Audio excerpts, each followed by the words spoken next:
League play is winding down. Hard to believe opening day less than 1 week away. The Nats are nearly ready, and tonight hosting the new look Miami Marlins on MASN HD.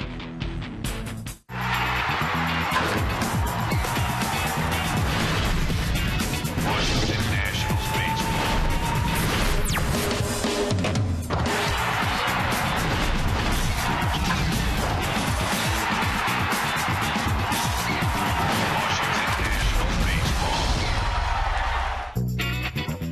It's the time of year in spring training when folks come to Space Coast Stadium and see lineups real close to what they'll be during the regular season. Miami Marlins have all of their guys here, including Jose Reyes tonight. The Nats have what appears to be a pretty solid lineup thrown out there by Davey Johnson as well. Bob and FP, welcome to the final weekend of spring training.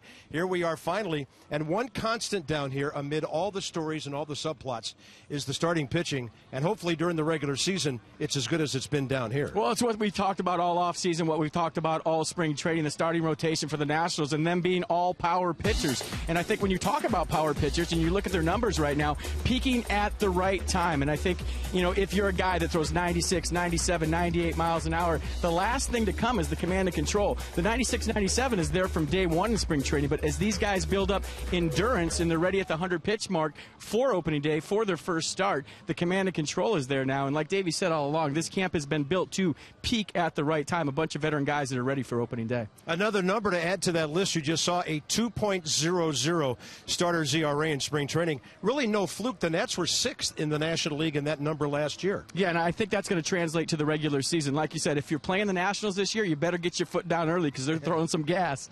And, of course, the bullpen, will keep track of that as the days go on. Drew Stewart not going to start the season, it appears, but some good arms to cover it all up. Miami's Marlins and the Nationals. Straight ahead from Viera.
Good crowd gathering on an 81-degree evening here at Space Coast Stadium tonight.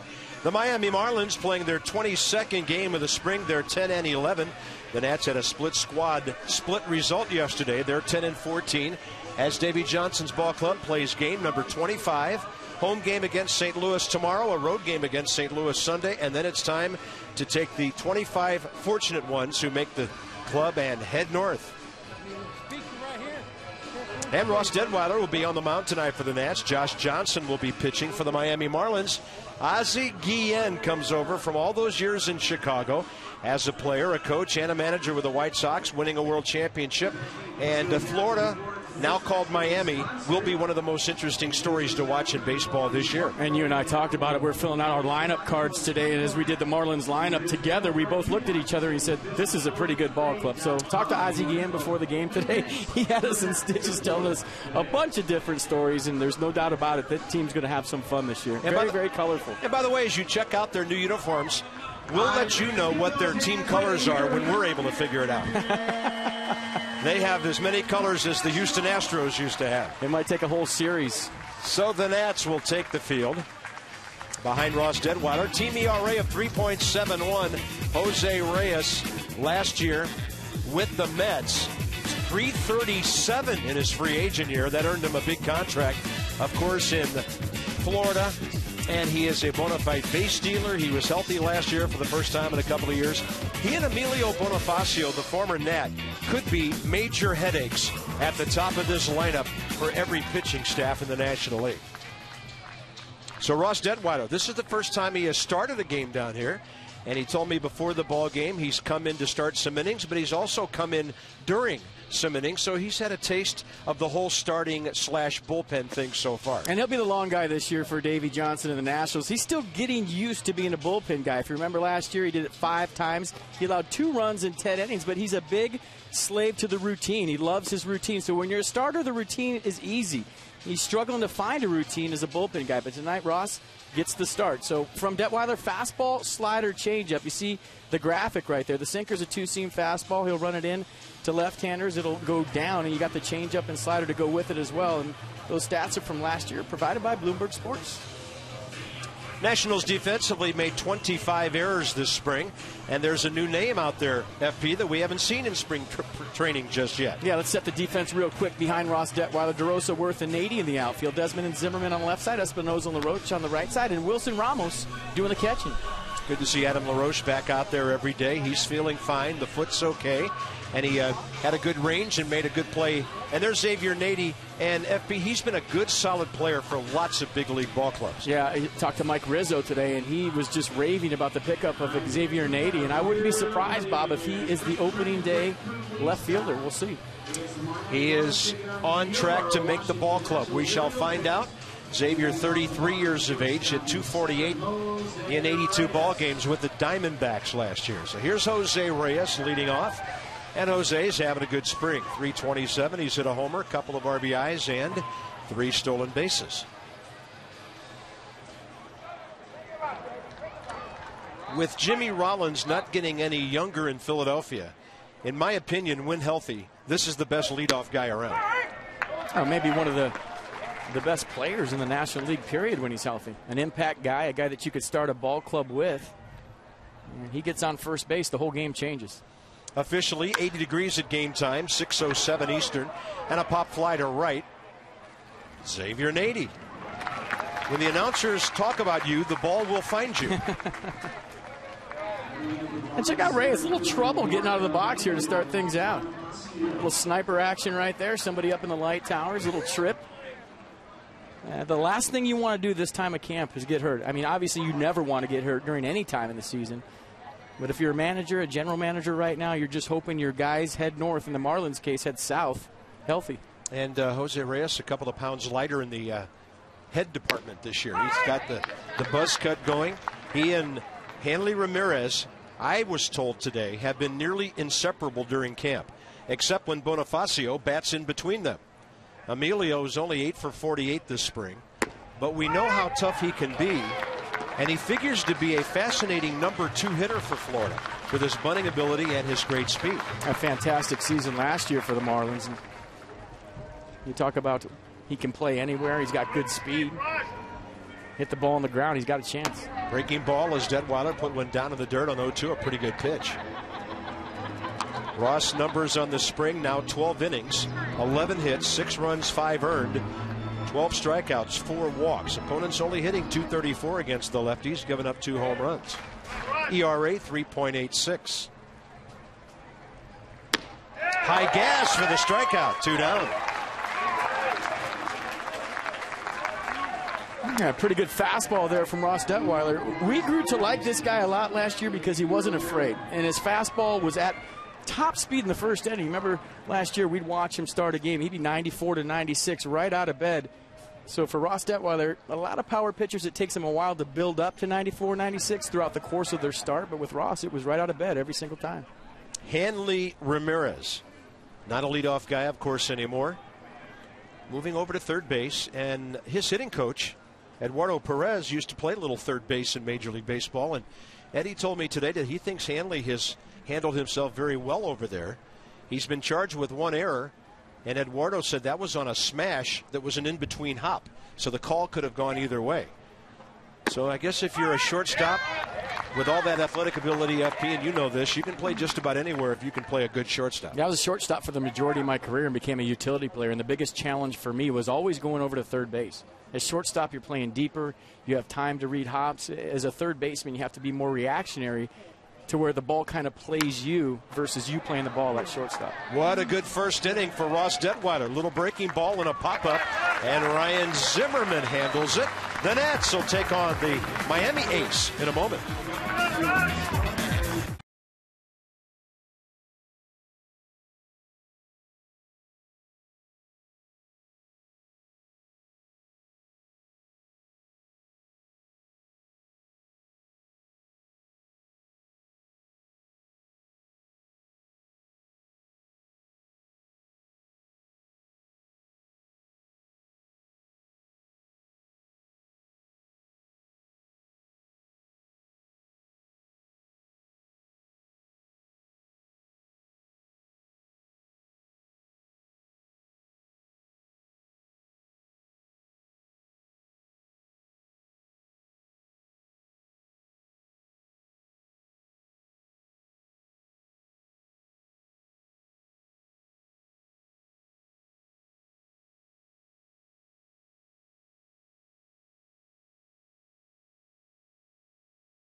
Boys' night out here at the ballpark on a Friday night in Central Florida. The Nats are hitting .254 this spring. They've scored 107 runs and hit 22 home runs.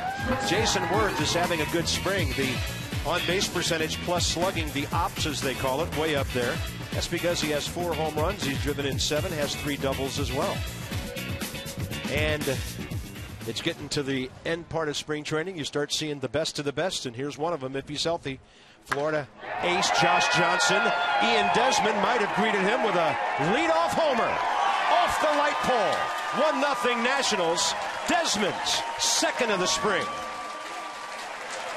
Solo shot number 20, Ian Desmond. We talk about a first pitch ambush and being ready to play the game of baseball. How about Ian Desmond right there? I got your fastball right here. He goes deep to left center field on the first pitch of the game. And Ian Desmond, not the typical leadoff hitter. He's not going to sit up there and take pitches and see what a guy's got and, you know, work a 3-2 count, maybe look for a walk his first at-bat. He's a guy, as we've seen this spring, that a lot of times he doesn't like the catcher to catch the baseball. He's going up there acting. Hey, guys do that to Steven Strasburg all the time. They swing at that first fastball they see.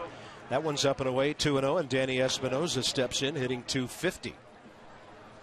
You know, the one thing about that, though, it's a great swing. It's a home run. It's a great way to start the ball game. But when you're talking about playing a team 19 times in your division, you might want to save that first pitch ambush for the regular season when it counts. Now, the Marlins know Ian Desmond's a guy that's going to swing at the first pitch, and he may not, during the regular season, get a first pitch fastball all the time. Josh Johnson just 3-1 with a 1.64 ERA. Made only 9 starts last year before they had to shut him down. Good tailing fastball. Danny was pumping on 2-1. Espinosa without a home run or an RBI this spring, but we're not worried about that. We know he'll produce. He's been working on some things down here and has 15 hits to show for it. In the last game we did with Danny Espinoza, he was in a 2-strike count, I think 3 or 4 times during that ball game. Shortened up his swing, made the adjustments, got a tall task right here, facing Josh Johnson with 2 strikes, but been pretty good all spring at putting the ball in play with 2 strikes, something he's worked on. And you're seeing the effects. I mean, the average isn't where he wants it, the stats aren't, but he's done a good job up until then of putting the ball in play with 2 strikes. Johnson keeping the ball down, getting his first out. And let's set the Marlins defense tonight behind Josh Johnson. Morrison, Bonifacio, Stanton in the outfield. Reyes and Ramirez on the left side. Infante and Sanchez on the right side. And John Buck doing the catching. And we've talked a lot about the left side of the infield. There you see it. Jose Reyes at shortstop, Hanley Ramirez at third. And what could have been a very toxic situation for the Marlins so far has been great. Those guys are inseparable. Like you said, Carp, they're doing everything together. They even dyed their hair orange together to match the very colorful uniforms that the Marlins are sporting this season. Please don't ask me to do that with you. Zimmerman hitting .385, and that's well inside from Johnson. Ryan, 15 hits on the spring, 3 homers, 6 doubles. He's 15 for 39. If they win this year, they'll be the greatest unis ever. If they don't, people will hate them. Busted his bat, and Zimmerman strong enough to still get a base hit. And of course, Josh Johnson, he'll bust some bats. And now Ryan Zimmerman is 16 for 40. When you're facing Josh Johnson, I mean, the Marlins go as far as Josh Johnson is healthy this year to me. When you talk about a guy that's 6'7", 252 pounds, fastball, slider, curveball, change. We all know about the power fastball in the mid-90s, but last year he had the shoulder inflammation. That's what it was diagnosed by Dr. Andrews. No structural damage. He pitched into May, and that was it. Shut it down. So, you know, all eyes, all Marlins fans are watching this guy and his health. And like I said, he's their horse. He's their main guy. And if he's healthy, they'll do well. If not, it might be a different story. They have a good starting rotation, but that's the race you're looking at right there. First pitch fastball, and Jason Worth was jumping on it. Of course, they added Mark Burley, who won 13 games for the White Sox last year. They have Ricky Nolasco, Anibal Sanchez, and, of course, Carlos Zambrano. Interesting ball club to keep an eye on. And speaking about starting rotations and starting pitchers, did you hear what happened to our friend Livan Hernandez today? No, I didn't. He was released by the Houston Astros and within an hour picked up by the Atlanta Braves. How about that? He will be the Atlanta Braves' 5th starter this year. He gets to be Tim Hudson in April, huh? How about that? He was unemployed for a whole hour, and he went from the Astros to the Braves. I'll tell you, our president would be so proud of him. Good for Livan. Worth hitting .244 this spring.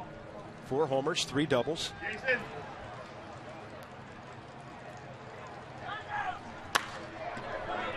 Out of play right side. Nice crowd gathering tonight. Ballpark holds 7,200. The home finale here will be tomorrow when Steven Strasburg pitches against St. Louis. And then Gio Gonzalez goes Sunday down in Jupiter against the world champions before the Nats head north.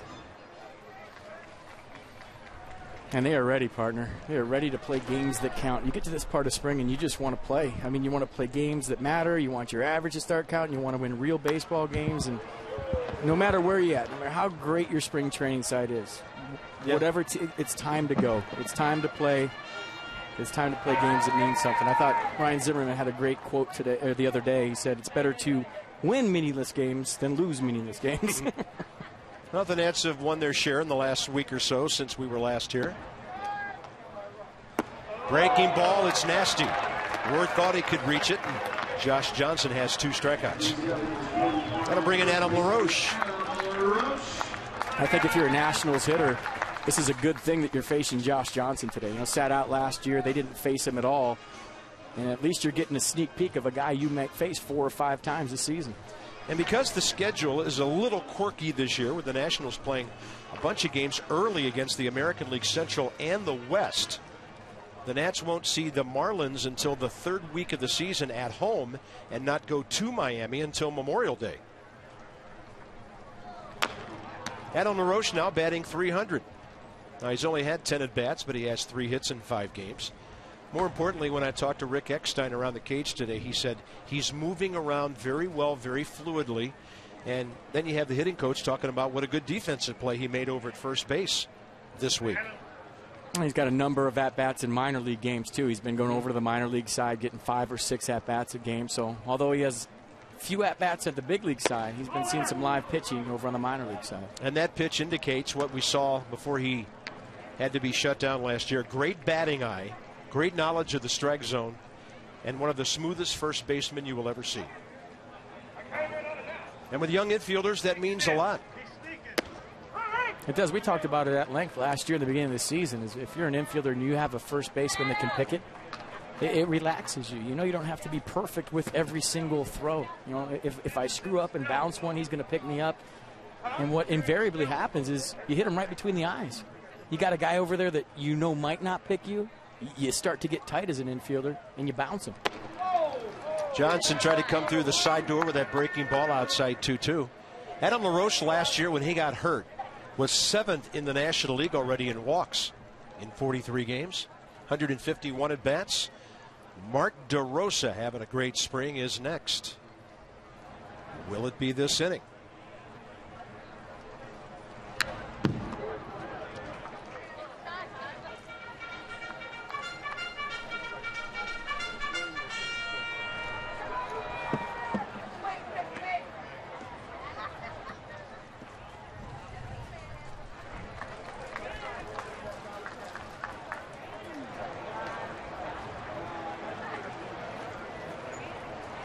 Four-pitch pitcher, Josh Johnson, all of them pretty good.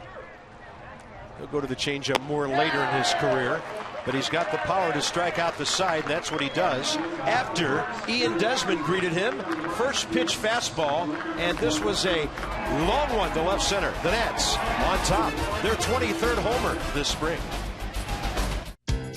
Spring only shows up once a year. What are we going to do about it?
Top of the second, Nationals on the Desmond home run, lead 1-0 as Russ Detwiler goes back to work. Drew Storen is with us now down in the dugout. It's good to talk to you again, sir. So how you feeling, and what's going on with you and that right arm right now? Everything feels good. You know, I'm pain-free in, my throwing sessions, and I'm throwing off the mound tomorrow. So I'm happy with where I'm at, and now it's just a matter of building up the arm strength to get back into a game. And how long is it going to take you to build up that arm strength? And are you heading north with the ball club, or are you staying down here? Yeah, I don't know how long it's going to take exactly, because it's just a matter of getting a variety of outings before I come back. Because when I come back, I want to be able to come back and throw 3 days in a row and do all that. So I'm not sure how long it's going to take, but I am going to go with the team to Fort Myers and fly up to D.C. for the exhibition, and then probably go one way or another with my rehab assignment from there. Giancarlo Stanton, formerly Mike Stanton, leads off for the Marlins here. 2 for 9 with an RBI. He's had some knee problems, as has the guy hitting behind him, Logan Morrison. So both of them just back in to this Marlins lineup. And Drew, FP touched on this a moment ago. You guys play these guys a lot. You've seen a lot of the Braves this spring and a little bit of the Mets as well. But does it help you to see some of these guys and how they operate, how they handle themselves in the batter's box at this stage of the spring? Yeah, I mean, a lot of times it's going to be pretty similar just because, we've seen him so much in the past and, especially a guy like Mike Stanton, I guess Giancarlo now, but I faced him a lot last year, especially in the beginning of the season, so he knows what I'm trying to do to him, and, he's also got his own approach, too, on me. And we were told the story about him changing his first name today. I didn't know about it. Swing and a miss on a high fastball, 2 Ks for Detweiler. They said people mispronounced his first name all the time. They called him Giancarlo. It's Giancarlo. And so he just went with Mike. Interesting. Now he's back to Giancarlo Stanton. Check out this strike 3 from Ross Detweiler. Just going right after him.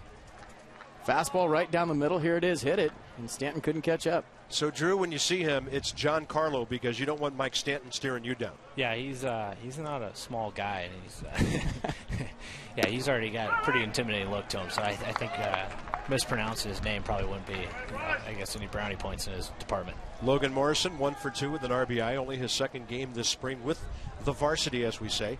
Drew Storn visiting with us. So, Drew, let's say you're the bullpen coach or the pitching coach. How would you line the guys up out there until you're ready to come back? What do you think is going to happen in terms of the maybe 7th, 8th, and 9th innings? I tell you what, the nice thing about it is we have the flexibility with the kind of power arms we have down there. Obviously, you've seen Henry, and he's throwing Nintendo stuff out there this spring. So, he's got the ability to finish out. And then you have a guy that's done it for a long time, and Brad Lidge. So, between those two, and then you got Clip that'll bridge it there, and Bernie, and all the guys that have been around. We got a lot of flexibility down there, so that kind of allows me to take my time to get back and make sure properly prepare. So when I do come back, I'm in full force. Can you kind of relate to what Henry Rodriguez is going through right now? Maybe a guy that's starting to find his way, be a little more relaxed with his surroundings. Second year with the ball club, he's been lights out all spring.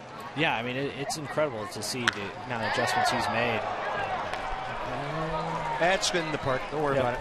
And but no, he's been throwing really well, and I think that's one of those things that you've seen him in the past. And he's had these days where he's unbelievable and untouchable, and and then there's other days that you're wondering, man, if this guy really figures it out, he's going to be unhittable, and he seemed to figure it out. So that's a huge addition for our bullpen, and really puts us in scary shape down there.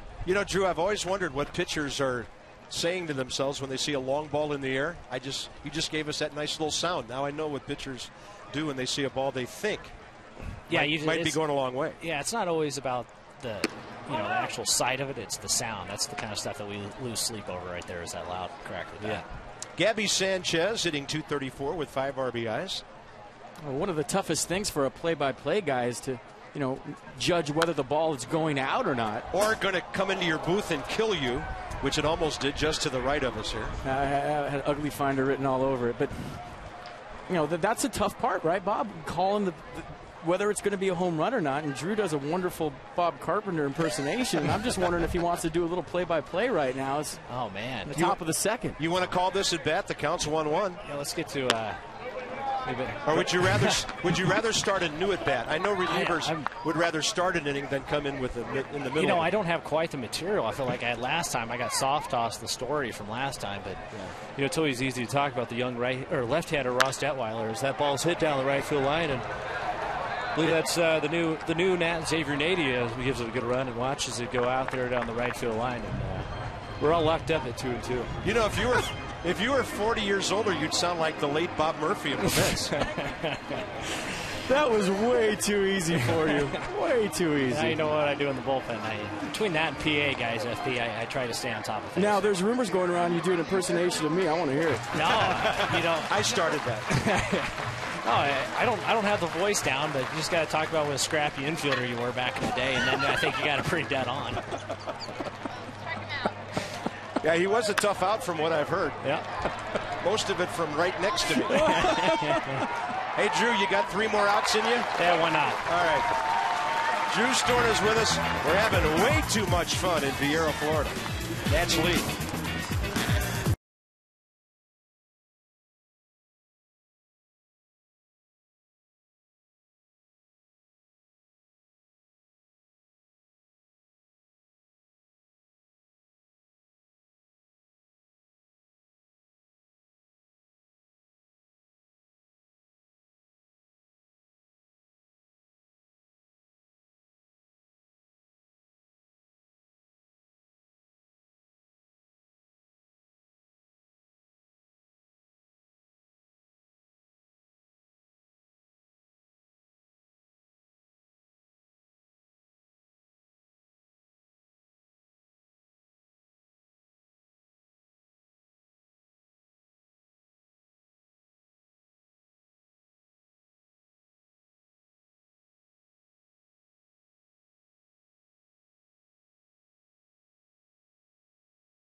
Nats lead 1-0, and the first weekend will be a lot of fun at home. Thursday, opening day against the Reds. First 20,000 fans, an opening day ball cap from Geico. Friday night, first 15,000 fans, a Natitude t-shirt from the Fan 106.7. Saturday, first 15,000, a Steven Strasburg bobblehead presented by PNC Bank, nationals.com/tickets. If he's bored, he may answer the phone when you call. That's Drew Storn we're talking about as we go bottom of the second. And Mark DeRosa just tried to do the same thing to Josh Johnson that Ian Desmond did first inning. I want to get Drew Storn's opinion and what his definition is of Natitude. Ooh.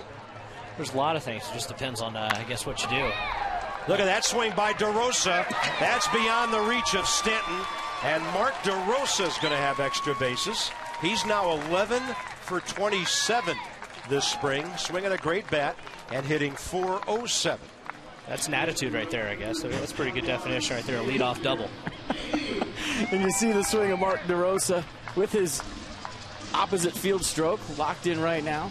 Walked 10 times this spring, only struck out once. Drew, do you think, I mean, you've watched DeRosa from afar. Now he's in your clubhouse, and I just love his approach at the plate. Do you think the fact that he battles up there with 2 strikes, takes a lot of pitches, sees a lot of pitches, and makes the opposition work, that is having an effect on the rest of the guys on the ball club? Absolutely. It's good to have a good balance in the lineup. You have guys that will attack early in the count, but he'll go up there and grind out a good AB. And, like you said, he walks a lot, and he doesn't strike out a whole lot. And to have a guy that is going to put the ball in play, and if there's guys on base, he's going to move them over. And he's just a guy that's always played the game the right way. So, I saw when we signed him, that was definitely something I was excited about. And right behind him, what Rick Eckstein referred to as a professional baseball player, Xavier Nady.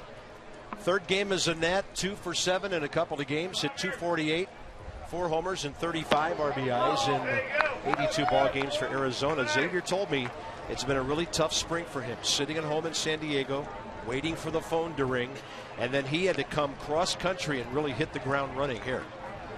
Well, the phone rang in a big way. He has a chance to be the opening day left fielder for the Nationals. How about that? 2 balls and no strikes. Looking to at least move the runner here. Johnson with a snappy breaking ball in there. 2 balls, 1 strike. Drew Storn is with us. And, Drew, you look at this ball club. A lot of young guys. You're one of those. But some guys in the middle and some really good veteran people as well.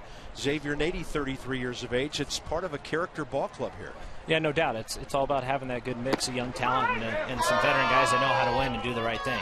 And definitely Xavier and Mark are both, 2 of the guys that have come in and have really, helped out the ball club tremendously. And, it's only going to be better here once the season starts. That was a nasty front door breaking ball. Counts 2-2 with nobody out.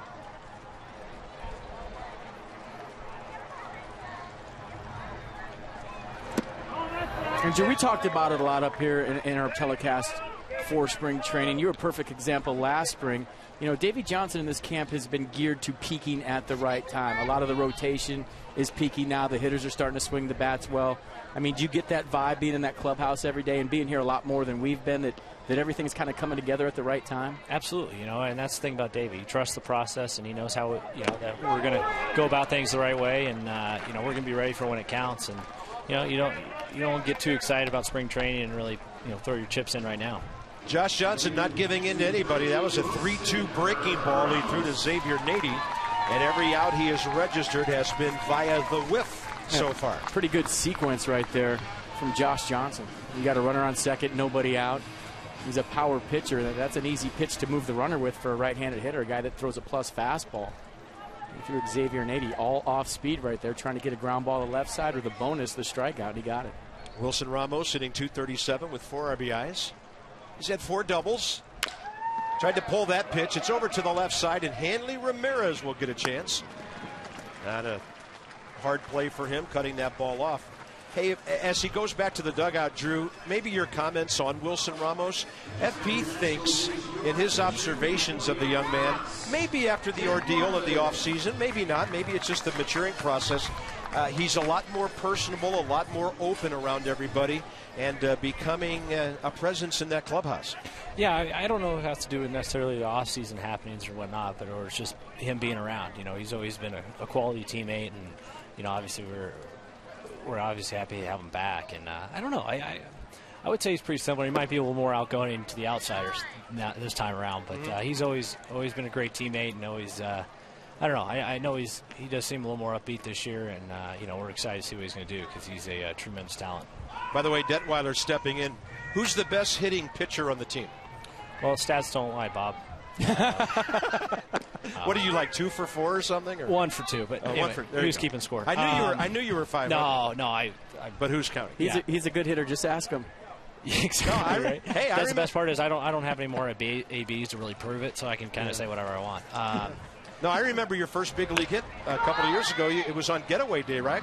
We talked about it on the plane and showed you the video. Yeah. I had it saved on my phone probably by that point too.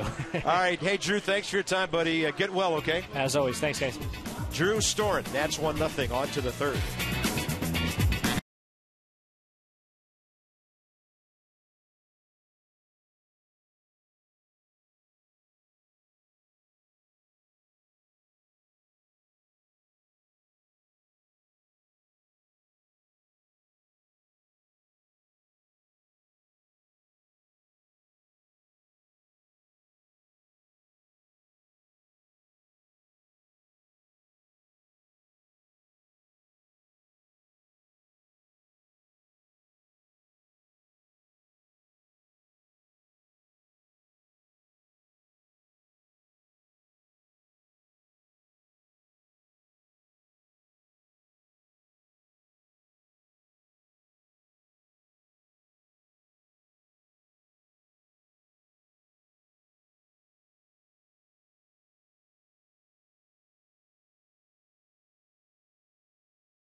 Not to be lost in all of this conversation is the job Ross Detweiler's done in the first 2 innings, 6 in a row, couple of strikeouts. I know that Sean Burnett would like following an outing like that. He'll be scheduled to pitch with Strasburg, Lannon, and Lidge tomorrow against the Cardinals. Sean, good to see you. How's the back feeling now that you're over those back spasms you were having? No, the back's good. It took a few more days than we expected, but everything's good. Gave an extra couple of days to get better, and got back on the mound yesterday. Wasn't as clean inning as I want it to be, but looking forward to tomorrow. And what was the treatment for that? I mean, is that something you just rest, or was that stim, ultrasound? What did you do to get that better? Yeah, just a little bit of stim, ultrasound, some muscle relaxers, a lot of laying down with the feet up, and just letting it, heal itself kind of thing. And does that happen before, or is that something new? Yeah, it's something I get probably once a year. I probably shouldn't, but I get it once a year, and then sometimes, bending over to pick up the kid's toy, or this one was trying to put my glove. I leaned over to put my glove in my locker and never got up. Wow. Yeah. So overall, your spring, what do you think? 7 innings, just to run on 7 hits so far, getting an inning at a time? No, I was feeling great till last Tuesday when I did lock up, but I felt. I was in the groove, feeling good. I had all my pitches working, good location, but, took about a week off, come back yesterday. Things weren't as sharp. The timing was a little off, but it was good to go out there, get back in the game. The back felt great, which was the biggest thing, and we'll try and get locked in again tomorrow. All right, for the Marlins, Omar Infante, John Buck, the catcher, and Josh Johnson against Ross Detweiler. Ramos with a target away, and that one catches the inner half. And Sean, what do you tell a guy like Ross Detweiler? You've been in the bullpen the majority of your career, a guy that started the majority of his career. He likes the routine. He's used to pitching every 5th day. Have you given him any advice to how to approach this new bullpen thing? We haven't talked too much yet, but that is the biggest thing as being a starter is, everything is a schedule. Everything's set in stone. You know when to do your workouts. You know when you're throwing. And the biggest thing as a reliever is you kind of live by the ring of a phone. So the hardest part is, as much as I could tell him, it's going to take, him being out there and him hearing the phone ring and have to get up quick. But him being a longer guy, he'll have some time. But, we'll help him out as soon as he gets down there on opening day. Adam LaRoche with a long run, and Ramos at the edge of the dugout, just unable to get there. I am so okay with Wilson Ramos not getting close to that fence this time in spring training. Yeah. I mean, during the season, you might think about crashing into this fence, sliding in there, making a web gem, but for Wilson Ramos, that's a veteran play. Hey, we're getting ready to head north right now and play some games that count, and I am not going to get hurt down here. And while you were watching him, I was watching LaRoche. Had him look pretty light on his feet there, moving around pretty well. So Detwiler went right after Infante on 0-2. Talking with Sean Burnett joining us. And, of course, Sean, the bullpen making big news. We just got finished talking to Drew. How important is it for you guys down there to just let the coaches decide what everybody does and what roles they have, and you not try to change anything at all that you can do? No, you just got to do what you can do. You know, it's a kind of a unfortunate loss that Drew can't start the season with us. But, you know, we got signing Brad Lidge and, him able to come in and get outs, big outs in the ninth inning. A guy that's, got the last out of a World Series is just huge. It's a veteran that we can pick his brain and help us on hitters. Omar Infante's always been a good hitter. He just snuck that one inside the third base bag, and the Marlins have their first base hit with catcher John Buck coming up. I was hoping for a go sit in the truck there. Now explain that. A lot of the fans don't know that. You guys had T-shirts for the bullpen last year made, and it said, "Go sit in the truck." What's that all about? It's something, I don't know how it got started years ago. I just started saying it when I was with Pittsburgh. I think AJ, the rumor is AJ Burnett kind of started, and I think when a teammate of his brought it over to Pittsburgh, and it started in the minor leagues, and I just kept saying it. And when I got to the big leagues in the bullpen, everybody just assumed I'd keep saying it. I didn't know I was allowed to at the big league level. So I had to keep yelling and screaming at every strikeout, and I just brought it over here and kind of mumbled it under my breath the first day, and I kept saying it a little bit louder, and it kind of caught on. And now we made T-shirts out of it, and we got a little inside joke in the bullpen. So instead of grab some pine, it's go sit in the truck. Go sit in the truck just sounds better. It's more catchy. And you guys had T-shirts. Yeah. Maybe with your bullpen coach in there somewhere? Jimmy Lett was driving the truck that everybody had to go sit in. Sean, for us broadcasters, if we're told to go sit in the truck, that's punishment. Yeah. 1-1 strike to John Buck, who's had a couple of home runs. This guy had a good season for the Marlins last year. Big, strong catcher. Their everyday guy now. He showed us his power on several occasions last year. 1-1 pitch. Ooh, broken bat. Out to get it. Danny Espinosa just cruising to the ball for the second out. That's rather the first out. It's kind of like crashing the truck right there, right? Broken bat. Yeah, it's a big, for us, can start establishing the inside part of the play of this fastball. He throws so free and easy that the ball just jumps out of his hand. But if you can establish that inside part, he can be effective against lefties and righties. Sean, this was a great bullpen last year. Just to reflect a little bit, your thoughts on the 2011 season and what you and Clippard and Storn and all the other guys were able to accomplish down there.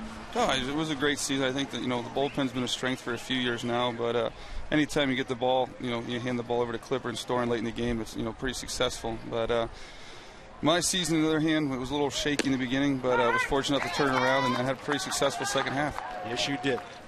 Have we had any reports on if anybody won the Pennsylvania lottery last year when you guys played with the numbers out in the Philadelphia Phillies bullpen? That was You'd have to ask Clip on that one.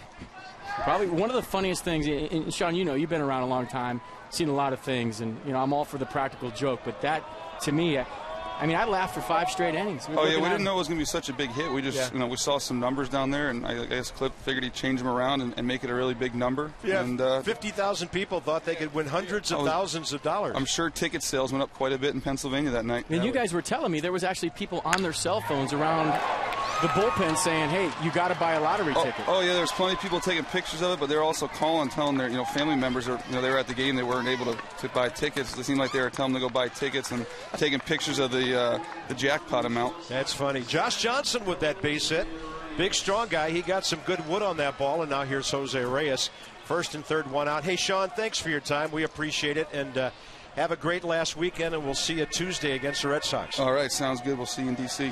All right, Sean's scheduled to pitch tomorrow along with John Lennon and Brad Lidge after Steven Strasburg starts here against St. Louis. Jose Reyes flight out to right, first time up. Zimmerman, even with the bag at third, you have to be to respect this guy's speed. For me, watching Sean Burnett pitch last year, he struggled the first half of the season, and it was great to see the adjustments that he made, number one, but the confidence level to come back. I don't think I've ever been around a guy that's so hard on himself as Sean is. When he gave it up last year, he'd be the first guy in his locker talking to the media saying, "It's my fault, I'm wearing this one." And there was times when I thought he was a little too hard on himself, but it was nice to see him rebound, have a great second half of the season. Reyes with a base hit. Game is tied. First and second now. One out here in the third. Jose Reyes has driven in as many as 68 runs in the big leagues. That was in 08 with the Mets.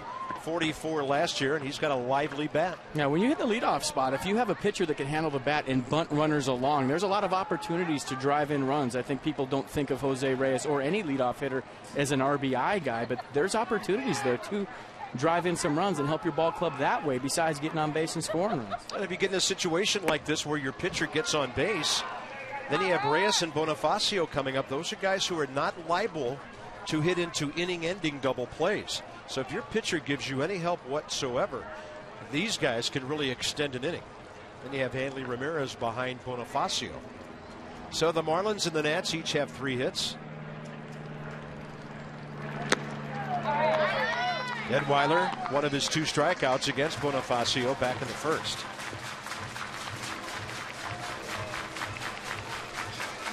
Double by Infante on a 2-strike count got all this started.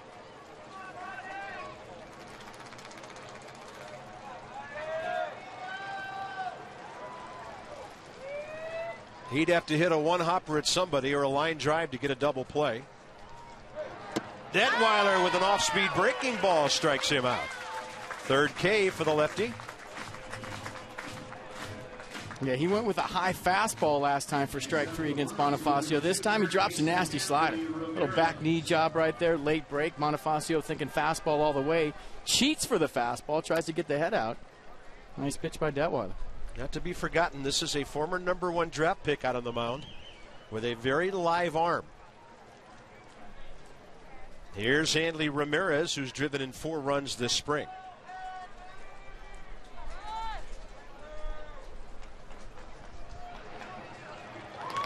I think I figured out a way to slow down Jose Reyes. Put somebody on base in front of him? Have the pitcher get on before him. Yeah.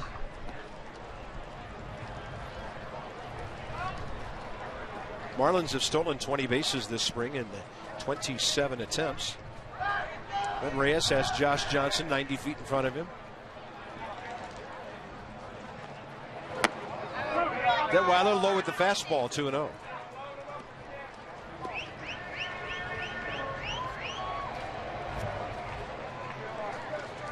It's going to be a challenge for Ross Detweiler to find a routine out of the bullpen. You heard Sean Burnett talking about how it's going to take a minute.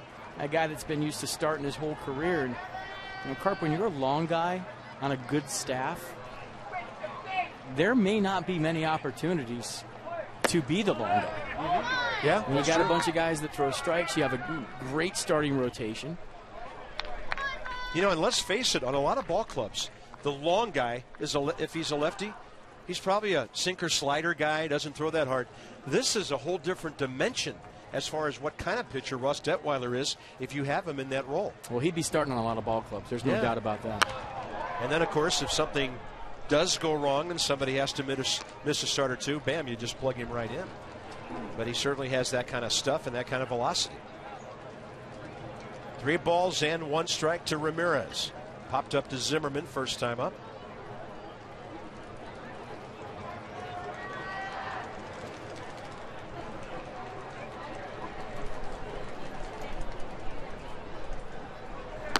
And the walk will load the bases.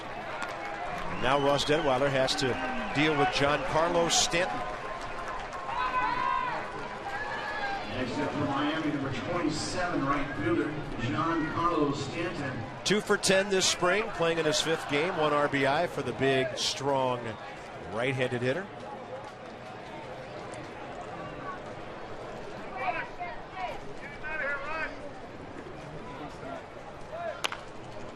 Right off the end of the bat. And I like Giancarlo. It has a ring to it.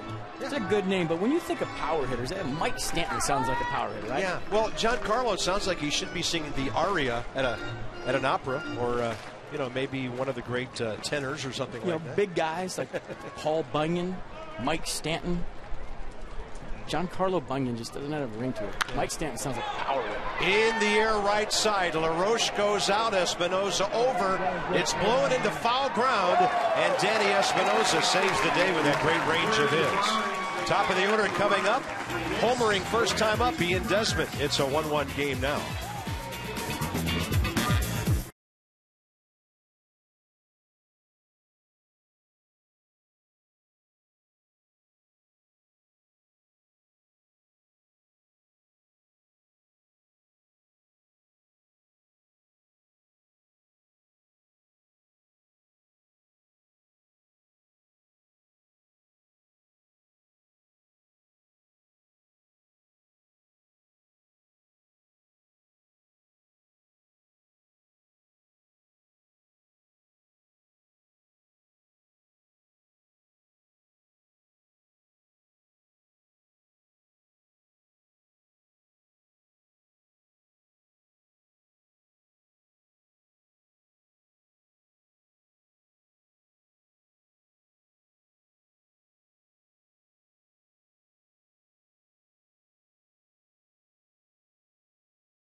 Game summary. First swing of the game for the Nats. Ian Desmond went deep.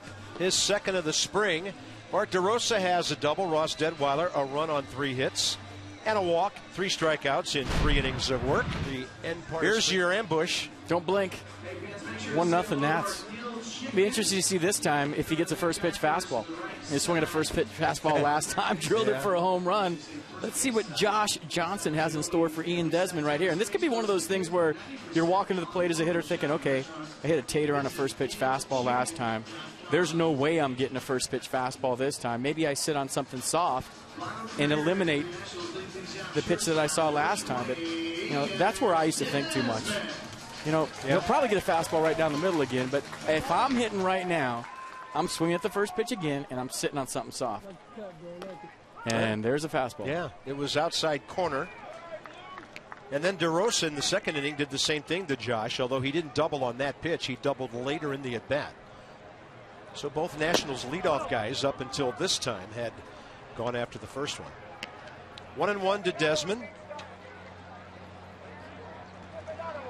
Ian this spring, 18 strikeouts, couple of walks. That's a ratio that needs to be different once the show starts. But he came in at 299 and now hitting over 300. Looked like he had his mind made up for an inside-out swing there. Oh, that's his 2-strike approach right there, trying to shorten up a little bit, put the ball in play, go the other way. But, you know, getting back to a game plan. You know, a lot of times as a hitter, you can outthink yourself. You just go up there, see ball, hit ball. Little short hopper. Gabby Sanchez plays it well. Guy who's pretty good over there, former catcher. First out, bottom of the third. How about igniting your natitude and get a 5-game flex plan, 4 games and a 5th one free? It starts at just $60. You can check it out at nationals.com/flex for all your ticket information. Espinosa, Zimmerman, the next 2 here in the bottom of the third. And by the way, we haven't told you, you might have heard by now, and Mike Rizzo will be joining us shortly. Rick Ankiel added to the 40-man roster today. We'll get the significance of that from our general manager shortly. He'll probably tell us that if he's going to be the opening day center fielder, we had to put him on the roster. You better put him on the 40-man. Danny struck out swinging first time up. And Josh Johnson, he's now starting to locate his fastball on corners. Running him away from the left-handers, Espinosa and LaRoche so far. Yeah, last time out he had a good outing against the Rays. 5 scoreless innings, gave up 3 hits. He struck out 4. Spring training ERA coming into this game, 1.62 over 16 and 2/3 innings. So, you know, we talk about the power guys for the Nationals locking it in late, getting ready to go north. Josh Johnson doing the same thing. He's got his rhythm, he's got his tempo, he's found it late in camp. And all of a sudden he's throwing strikes and peaking at the right time. 2-1 pitch. High and tight, tough to reach for a left-hander.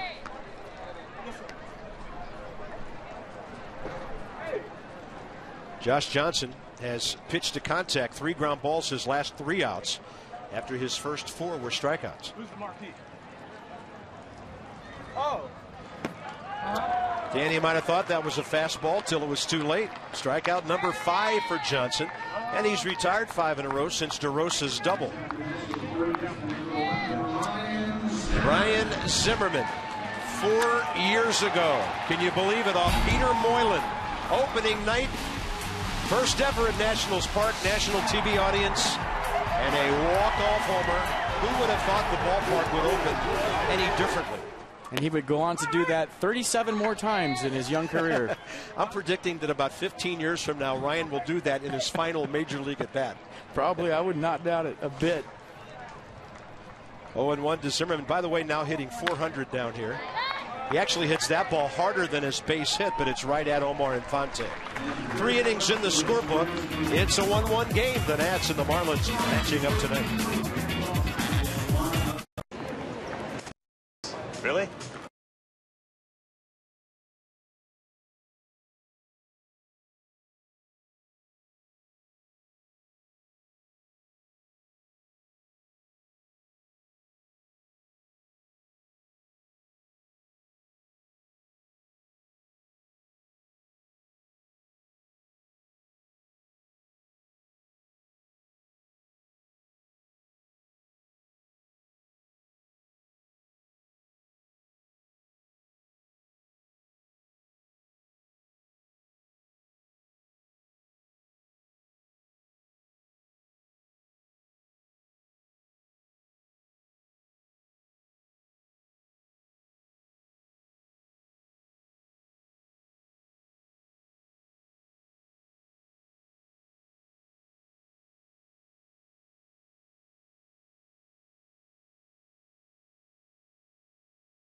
I might ask you about it. Space Coast Stadium, Marlins and the Nationals 1-1 onto the 4th inning. Ross Detweiler still on the mound.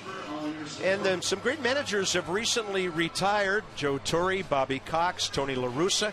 So the active manager list is in a bit of a flux right now. And FP, when you consider the time that Davey Johnson had in between managerial jobs in his career, very impressive where he is on that list right now. Yeah, only took 10 years off, and he's still number 4 on the active list. That's nice. So we love the combination in the dugout and in the front office, and Mike Rizzo is alongside. Mike, good to see you again. And we mentioned Rick Ankiel a moment ago, the significance of him going on that 40-man roster today.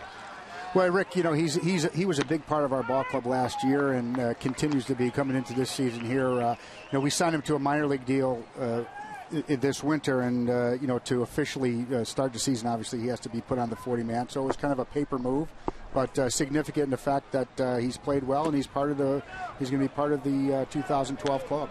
Is there a chance that even though he's in his early 30s, that he still hasn't peaked yet because of all the time he spent as a pitcher? You know, he's been really unlucky and unfortunate that he's had some nagging little injuries the last 3 or 4 seasons as a hitter, and you know, we always like the fact that when he was a lights out left-handed pitcher, as we all remember, and to make the transformation from a top prospect and a good major league left-handed pitcher to a hitter is remarkable. So there's nothing that he's going to make a good movie someday, because there's nothing I would put past him. 2-1, and Detweiler misses low to Logan Morrison, who flied to center first time up. Then, of course, the guy out in right field, newsworthy the last several days as you bring Xavier Nady in. And I know that there was talk about him before the game. You said when he got here he had to hit the ground running because it was getting late in spring training. Well, it was, and you know, he's really outpaced our expectations and I think his own. He came in terrific shape. finally healthy after getting a hit with a broken hand last season. And he's a guy I've always had interest in. He's a terrific character guy in the clubhouse, and he gives you some right-handed thump, and he can play both corner, outfield, and infield positions. So gives Davey versatility, and he can hit that dead red fastball, and that's the kind of guy, that big right-handed bat that Davey's been pining for the last year. And Mike, of course, Michael Morse, nice hot day, not a whole lot going on here weather-wise. Good workout weather, able to get out and do some baseball activities today. An update on him. Well, he's a caged animal right now. He's trying to talk his way, plead his way into the lineup and take some swings, and we're taking it slow with him because he's a big part of our offense, as you guys know, and we want him to start the season 100% perfectly healthy. Even if it's a couple of days after spring training, and because it's a long haul, we've got a lot of games to play, and he's an important part for us. And there's Gio telling Michael Morse how to hit. Of course he is. How's that coming? Gio Gonzalez in the batter's box. It's a work in progress, and he's trying to get the nuances of bunting the ball, and when he finishes an at bat and he doesn't get hurt, I think it's a successful at bat for him. Well, he's going to learn in a hurry that he can help himself, A, win games, and B, stay in games longer when he can execute at the plate. And he's a good athlete. He'll figure it out. Mike, I want to ask you a question, and this is for me personally. For a guy every year that maybe was the last guy to make a club in spring training, what is the process to figuring out the last couple roster spots with you? Do you guys sit in a room? Is it you and Davey? Is it already decided? What goes on the last couple of days of spring training to decide the 24th, 25th man on the roster? We've never had so many sit-down meetings with the staff before. It's a wonderful staff that we all get in that coach's room, and it's just so comfortable. We're in there before games, after games, during the workout season and that type of thing, and we just discuss baseball and how these pieces fit, and it's a really delicate balance, and Davey's the maestro of figuring out these rosters and what works for him, and it doesn't make a lot of sense for me to put together the best team I think it's going to be and not have Davey's input and because he's the one that's going to pull the strings and flip the switches on how to use guys. So it's often not the most talented guy or the best equipped guy, but it's the guy who makes the most sense and fits the best for how Davey's going to use him. 3-1 pitch, and Detweiler gets a ground ball. We like it when Mike's with us, and it's a quick inning when the Nats are in the field. Yes. So can we get you for 3 more outs, Mike? I'd love to. Hopefully that inning's a little longer. Worth, LaRoche, and DeRosa straight ahead. Mike Rizzo with us, 1-1. Nats and the Marlins. All my I don't believe it.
FP teaching kids how to enjoy themselves at the ballpark. Just roll down the berm and keep it going. Stand up and fall down. And then go do it again. That's okay. It's spring training getting toward the end here. Bob FP and Mike Rizzo is with us, talking about a lot of different things. And Mike, the name of Zach Duke now has popped up. left-hander, guy who's been around for quite a while, a couple of different ball clubs. What are your thoughts on him? Well, minor league pickup for us. It gives us a veteran major league experience guy in AAA. And he's just a depth guy for us. We've got AAA guys ahead of him. We've got Yuneski Maya. We've got Craig Stammen, guys like that are ahead of him on the roster. But just gives us another guy, a veteran presence, and it's a long season, so we like to have as much depth and insurance as possible.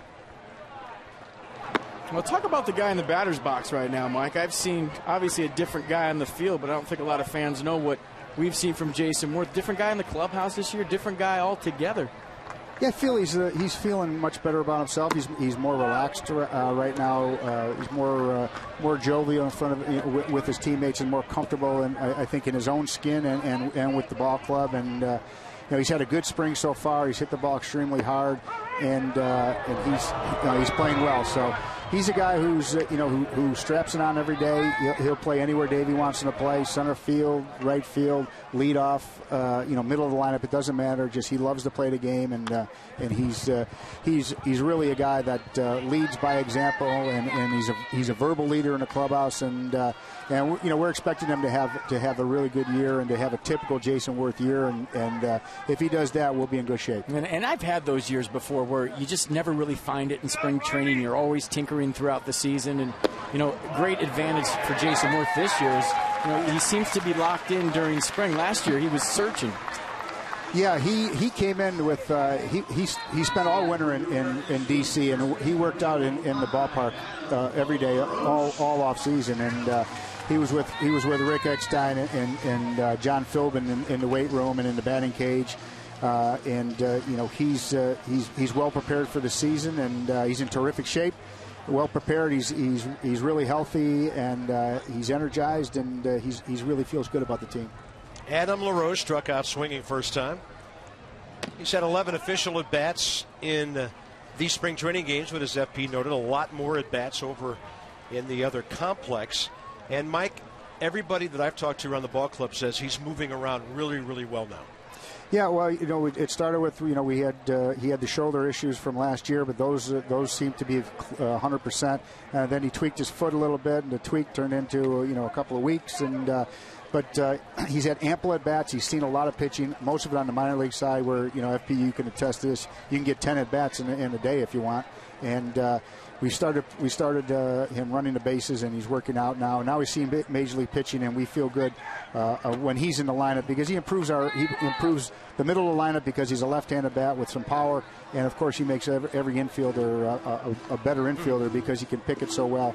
And he's a quiet leader in that dugout, but a leader nonetheless. And Bob, I don't know what's going on behind the scenes at all because we haven't been here every day, but I know as a former player that if platoon is mentioned and the guy that's going to platoon with me is hitting 400, I'm going to move around a lot better all of a sudden.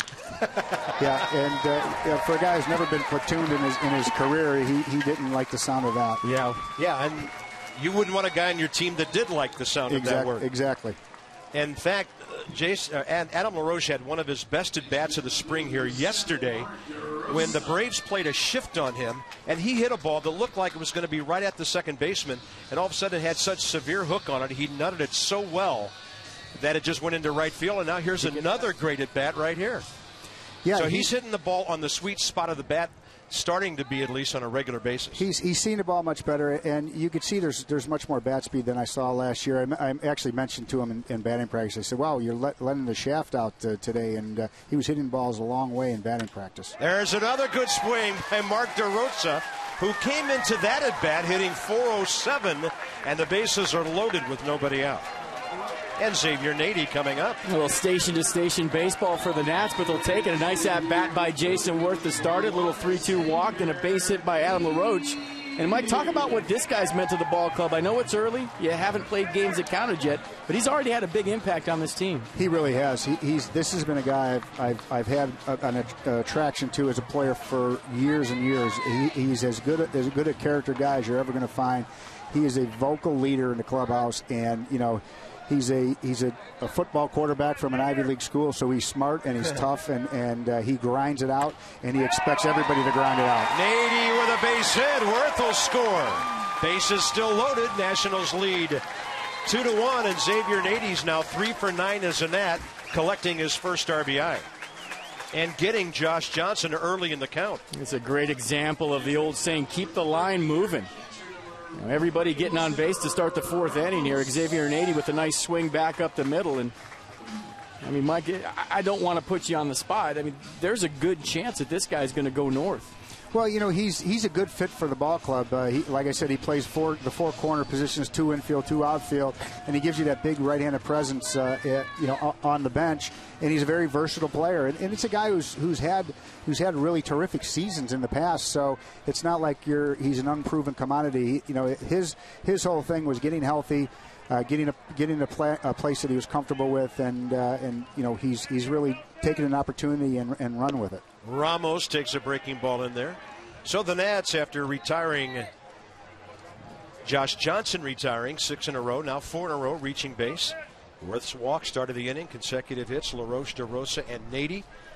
And Wilson Ramos, who's driven in 5 runs this spring, up there, bases loaded, nobody out. A chopper to short. That'll be an easy 6-4-3 for the Mets. Or rather, for the Marlins. LaRoche comes home to score. I got to get used to Jose Reyes not being a Met. And the Nats have a 3-1 lead. And pretty smooth turn right here. Perfect feed by Reyes. And you look at Infante knowing he has a lot of time with Ramos running. A good exchange. Also push a run across for the Nats and make it 3-1. And they'll get Ross Detweiler to the plate here in the 4th inning. I talked about the last broadcast. You got a guy like DeRosa working the count. Maybe you got a guy like Worth working the count. I think with Jason last year, he was pretty much one of the only guys in the lineup that went up there and saw a lot of pitches. This year, he's got guys around him that are going to see some pitches. And that, to me, is when you have an effect on the opposition, to where you have 3 or 4 guys in a lineup making the opposing pitcher work. I agreed. And the pitch counts and driving up pitch counts and that type of thing, it's important. But I think we almost fell into a trap last year by doing so much of it. We've got to be an aggressive fastball hitting club, because the fastball is often the best pitch you're going to see in that at bat. And we've got good fastball hitters on this team, and we just have to pick the right fastball to swing at. We have to be aggressive and go hacking, and I think that it's going to be you're going to see a different brand of approach at the plate, because we took way too many pitches last year, way too many good pitches, and swing at pitches off the plate, and that's a recipe to struggle as an offense. And when you've got guys that are still developing, still improving, it's really the way to go. Mike, we like what we see. Thanks for your time. We'll see you next week in D.C. My pleasure. Anytime. Mike Rizzo. Nats pick up a couple of runs. DeRosa in the middle of it. 3-1 Washington. You don't play the game with fear. That's not how I like to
On to the top of the 5th inning, Ross Detweiler, a run on 3 hits. It all happened in the 3rd. So he's had 3 1-2-3 innings of his 4 frames here tonight. And doing a nice job of getting the start today. A guy that's going to be the long man out of the bullpen, Ross Detweiler. We grew to really like this guy and what he brought to the table last year. His toughness, his stuff, the way he goes right after guys. And you see the result. I mean, that's not your average lefty fastball. 94, 96 miles an hour. Going right after guys, not afraid to pound the strike zone and get some outs, and got a little help from his defense behind him. So far, so good tonight for Ross Detweiler. Yeah, just a run on 3 hits, 1 walk, 3 strikeouts. And he'll face John Buck, Josh Johnson, and then Jose Reyes for the Marlins here in the top of the 5th inning. National League East will be fascinating this year with these Marlins much improved. The Nationals falling into that category as well. The Braves are the Braves, but they've got an issue with their starting pitching. Tim Hudson out for probably at least the first month. As FP told us earlier, they picked up Lee Vaughn today after Houston let him go. And then, of course, the Phillies and Chase Utley's knee situation, a big concern in Philadelphia. So if the Phillies aren't quick out of the gate, Ozzie Guillen, Davey Johnson, Freddie Gonzalez, those ball clubs could all be right on the Phillies' heels. Better. Yeah, I'm thinking whoever has the best April has the best shot at winning the East. And we talk about the stuff you just said, the injuries to the Braves, the injuries that the Phillies have, the right side of the infield not going to be there. I mean, you have to take advantage of that if you're the Marlins, if you're the Nationals. Everybody talks about getting out of the gate early. Got to get out of the gate early. I don't think it's ever meant more to the rest of the National League East than this year. Yeah. You got to get out of the gate. The team that plays over 500, you get a nice cushion, 5, 6, 7 games over 500 in April. I mean, you're going to take advantage of that, and you have a good chance of winning the division. And the cupboard's not bare in Philadelphia. When you have that staff, you're going to be in every game, regardless if you have Chase Utley or Ryan Howard healthy. You're going to win baseball games just because you don't have to score that many runs. But I still think it's up for grabs, and whoever takes it first should be able to run with it. 2-1 to Buck, who popped up to Danny Espinosa first time. And that's why this part of spring training is so important.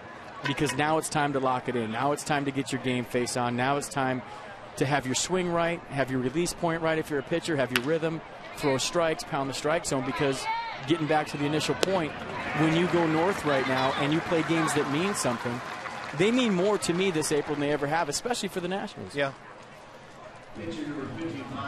Well, the fact that these games mean a lot and everything is working together means this ball club's probably better than any, potentially at least any we've had in D.C. Time will tell. It's a long season. As they say, a marathon, not a sprint. But health is the number one thing once you get the right kind of guys. Look at the swings Josh Johnson's taking tonight. Well hit, foul.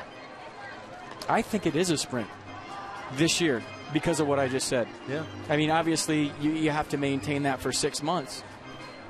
But for me, if your team is clicking on all cylinders in about a week and you take it right into opening day and you don't miss a beat, especially in my estimation, one of the toughest divisions in baseball, maybe you could throw the AL East in there, but the National League East is up for grabs. I believe, the Phillies have had a nice run. They've won 5 in a row. They're going for 6. But when you talk about the improvements that the Nationals have made, the improvements that the Marlins have made, and don't sleep on the Mets either. Nobody's given that ball club any credit whatsoever. I've watched them play 5 or 6 times this spring, and I think the Mets are going to be a lot better than anybody thinks. Detweiler 1-2 against the opposing pitcher. Josh Johnson's looked good with the bat tonight, and Detweiler just takes that breaking ball and dips it into the dirt. His 4th strikeout. Tuesday, April 3rd, we're coming home, finally. Great to see you at Nationals Park. 3:05 game against the Red Sox, and it's the perfect time to get the schedule magnet presented by WB Mason. First 20,000 fans will go to nationals.com/tickets. I know some of you have been reserving that spot on your refrigerator all winter long for that thing. Top of the order, Jose Reyes, 1 for 2, RBI single. Shows bunt, draws in Zimmerman from third. I put mine on the driver's side door of my car. And then on the other side, too, passenger side, and then I have one on the trunk. Just so I know where we're playing, when we're playing, because, I forget all that stuff. That's a high strike, and Jose doesn't like the call from Greg Gibson. Ed Hickox and Mark Lolo working the bases tonight, three-man crew.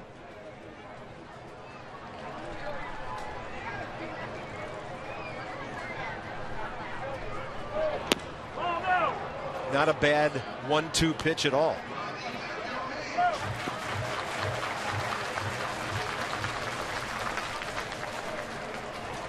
Top of the fifth, Nationals have out-hit the Marlins 6-3 and lead 3-1. Reyes just slapping it the other way. Look out.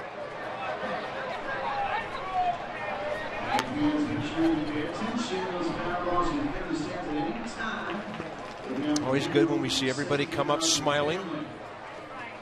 Especially these spring training venues. They're so much closer to the action they are during the regular season.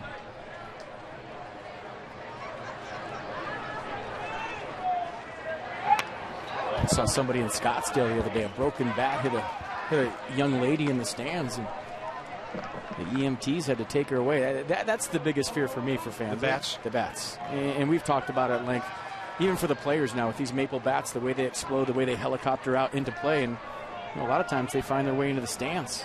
Your first reaction is to get out of the way, but it's hard to tell where those things are going to land.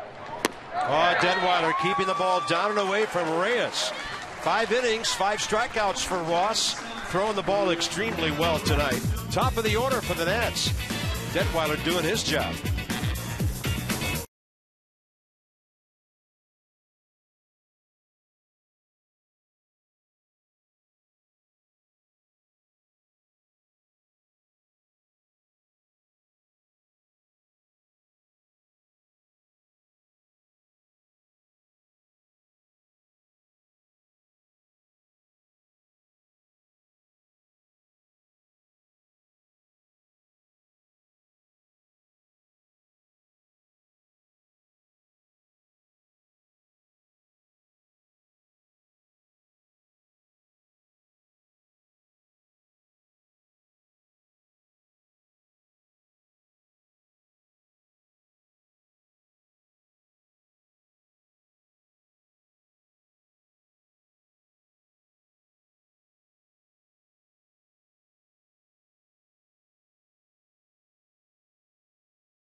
Right on I-95, south of Cape Canaveral, just north of Melbourne, Florida.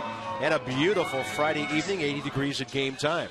This is number 5 out of 6. We'll be back with you Tuesday afternoon. It'll be great when you folks come down from the Navy Yard station and walk right into Nationals Park. Red Sox in town. It'll be a lot of fun. The hot dogs will be hot. The drinks will be cold. And the ball club will be ready. And Teddy will lose. Hope he can come and join us. How do you know that's going to happen this year? I just know. I'm not the sharpest tool in the shed, but I got that one figured out already. And by the way, while we have a chance, again, the opportunity to welcome Johnny and Ray after we've already done 4 games in spring training. Nice of the boys to join us, and we enjoyed Nats Extra before the game. Yeah, we did the hit for the pregame show, and I had no idea who was throwing it to us. Yeah, who are those guys? I don't know. Johnny something and somebody Knight. That is a dynamic duo. Ian Desmond, robbed of a hit last time by Gabby Sanchez. Danny Espinosa's next. Ian's 1 for 2 with a home run to let off the game for the Nats. He gets jammed on that one, a one-hopper to Hanley Ramirez. If you weren't with us in the first inning, all the Marlins people talking about how well Hanley has handled third base so far. Watch the first step right here, and that's always the toughest one. Did you see that little hesitation right there? He saw the big hop coming his way. And I think when you get over to third base, the challenge is, do I charge, do I back up and play the hop? And you saw Ramirez right there do a nice job of seeing a big hop. As an infielder, you kids out there, anytime you see a big hop, you go get the bottom of that big hop. I always tell, you know, when I'm coaching, the big hop's like the bottom of the rainbow. Go get the bottom of that big hop. Don't let the ball hit again, because then it turns into a tricky hop. So for Ramirez right there, he showed me a lot just by realizing and recognizing that you got to go get that big hop before it hits again, because once that ball hits again, anything can happen. And I think a lot of times in my experiences at third base, the hardest thing for me was, do I charge, do I go back? And a lot of times you just freeze, and then you're in no man's land, and you do get that in-between hop. So nice play right there. Didn't look like much, but for a guy that's played shortstop, it's that instantaneous decision you have to make. Watch him right here in the beginning. See, do I? Yeah, go get it. And the only way to figure that out is to do it every day, dozens and dozens of times. Yeah, and you can take all the fungos you want, but you know, you have to see it live off the bat a million times. You have to see the hops. You have to know the hitters. And for me, the biggest challenge at third base is when a lefty hit me the ball. When you're standing at third base for the first time and you haven't played over there for a while, it looks like there's no way in heck that a left-handed hitter can hit you the ball. And the first one that comes, it surprises you. Yeah. It just locks you up. Just because of the angles and the way you're looking. You're used to looking from shortstop into home plate. Now you're way over on the corner. It's going to be a challenge for him. It's not an easy position to play if you've never played it before. Breaking ball at the knees. That's nasty. Josh Johnson, 7th strikeout. Espinosa 3 times. Third baseman, number 11, Ryan Zimmerman. Well, I would say at third base, after watching this guy, Ryan Zimmerman, for the last 6 years, when in doubt, charge, because he is as aggressive a third baseman as there is in baseball. And he makes the throw on the run as good as anybody. Maybe Adrian Beltre, the only one better when you're talking about slow rollers. But when you play a new position, wherever it is, when you play shortstop your whole life, like Hanley Ramirez, you know where to be. It's instinctive. The ball goes into left center, you know where to be. The ball goes here, you know where to be. You don't even think about it. It just is who, you know, you're used to it so much. It's part of, you know, who you are as a shortstop. And at third base, all of a sudden, or a new position, now you got to think. Now all of a sudden, the ball's down the court. Where do I go? I have to go here. And it's a process to where maybe about halfway through the season, he'll just react. He won't have to think about where to be on certain plays. You know, do I play in on this guy? Do I play back? Do I play pull? Do I play in the hole? Where am I on a cutoff? Where am I on a bump play? All those little things that go into it a lot of times take away from what you do best, and that's just reacting and being an athlete. When you have to think, it gets in the way. Zimmerman on a 1-2 count to Jose Reyes. Yeah. Reyes probably doesn't get enough credit for the arm he has over there at shortstop. Nats go 1-2-3, this one into the 6th.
Natalie, a tired young man on a Friday night in Vieira, Florida. March 30th. Season starts in 6 days. We go to the top of the 6th. Ross Detweiler is done after 5 innings tonight. So behind the new pitcher, there will be a new third baseman, Steve Lombardozzi. Takes over for Ryan Zimmerman.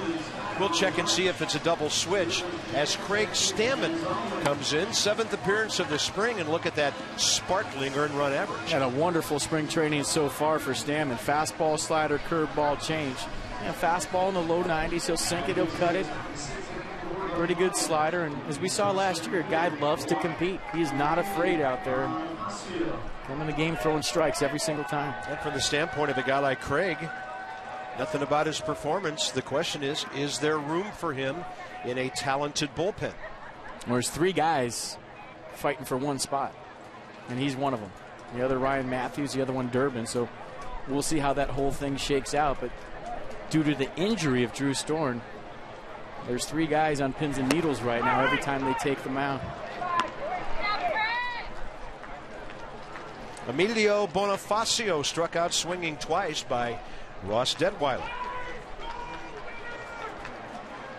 So he goes to the left side of the plate now, and he can be dangerous over there, and you watch this guy run. If you don't cut it off like Worth tries to do, it's 3 bases, and that will not show up in any statistical box score category. That is an outstanding play that Jason Worth just made. I was just watching the MLB channel the other day, the 30 and 30, and they had Jason Worth doing a little outfield instruction, and he said something that all outfielders do, and that's just get the ball in the air. It doesn't have to be a great throw. It doesn't have to have a lot on it, but as soon as he gets that ball in the air, as a third base coach or as a runner, you have to stop. It doesn't have to be a strong throw. So a lot of times as an outfielder, I think guys make mistakes where they take it, they take a long time to get rid of it. It's almost like turn a double play. You get that ball, get it in the air, it stops the runner, and it makes the third base coach put his hands up. And you have an RBI guy coming up next in Hanley Ramirez. He has popped up to third and walked.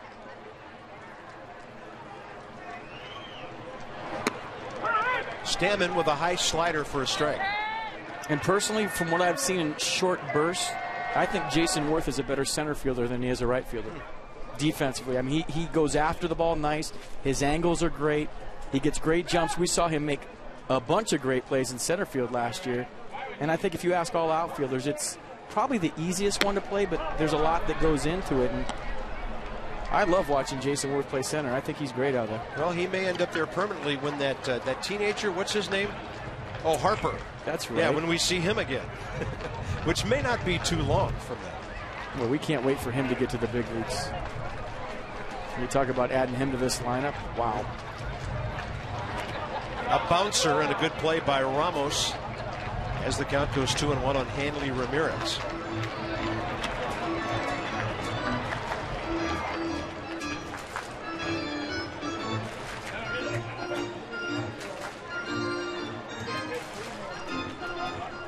Craig Stammen, 7 games in relief for the Nats, a 1-1 record with an 0.87 ERA last year.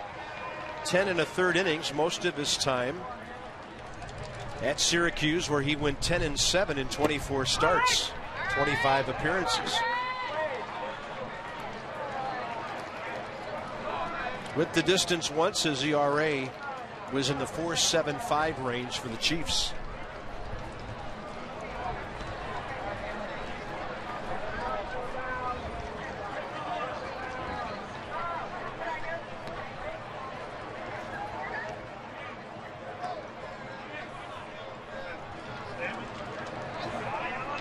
Twilight time arriving here. It can always be interesting in the spring because the light standards are not nearly as high as the ones in Major League Baseball, and it's easy for the ball to get above the arc of the lights and disappear. 2-2 pitch. Breaking ball out into right center. Worth getting a good look at it. It's moving back to the right fielder, Nady. Bonifacio quick enough to easily tag. He's at third base with 1 out. But if Jason Worth doesn't make that play on the double, Bonifacio has now scored. Good point. That's a sac fly right there. And pretty good at bat by Hanley Ramirez. You got a runner on second base, nobody out. Getting the ball over to the right side, advancing the runner. Nice job. Space Coast Stadium, home spring home of the Nats, 7,200 the capacity. On a Friday night, March 30th, Bob and FP with you. We've had Drew Storen, Sean Burnett, and Mike Rizzo join us live. Ross Detweiler now going to do some of his leg work after coming out. 1 on, 1 out, 6th inning. Nats lead by 2. And a swing and a miss on what appeared to be a good sinker by Craig Stammen against Giancarlo Stanton.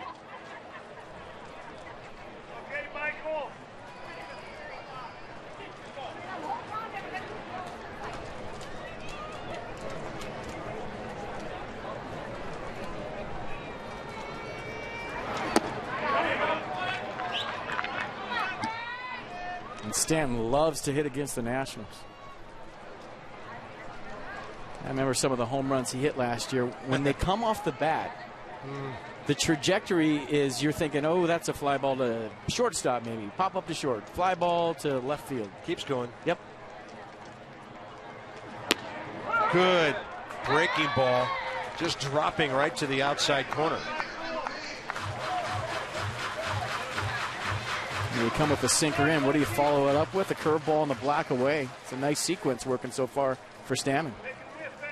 Craig throws a slider and a curveball. Third base Bonifacio doubled to lead off the inning. Went to third on the Ramirez fly. And a 1-2 to Stanton is outside. Counts even 2-2. Good pitch. Tried to expand the zone away. Just missed. Last year for the Nationals, Craig Stammen did not throw one changeup. He's a 3-pitch pitcher, but he uses his breaking stuff as off speed.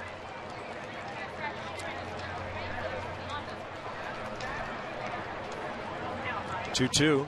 Stanton's 0 for 2. Goes with that hard slider down and away again, and the count's full. The inner half is open right now after 3 off-speed pitches on the outer half. That 2-seam fastball middle in. It's wide open if he wants it, but the tricky part is with a power hitter up, you got to get it in there. Logan Morrison next. 3-2 pitch with 1 out. He goes breaking ball again and walks it. That's the tying run aboard. That'll bring in Logan Morrison, who's fly twice to Worth, and on the spring in the major league games is just 1 for 4.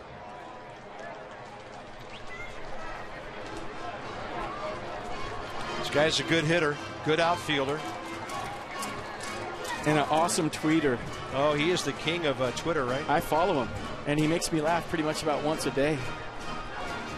Him and Brandon McCarthy of the A's are probably the 2 funniest Major League Baseball players on Twitter.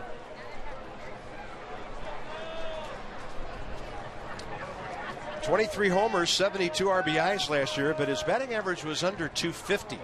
So when he makes contact, he does damage, and he drives in a run right there. Bonifacio has scored. Stanton to third. It's a 3-2 game.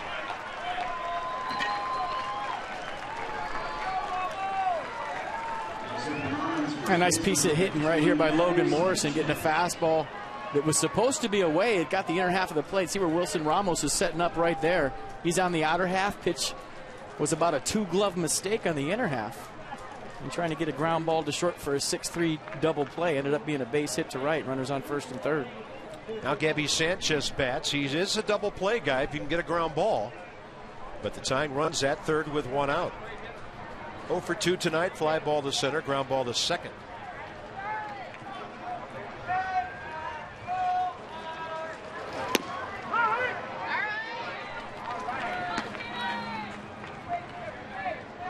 So the Marlins now 5 base hits, 3 in the third, 2 here.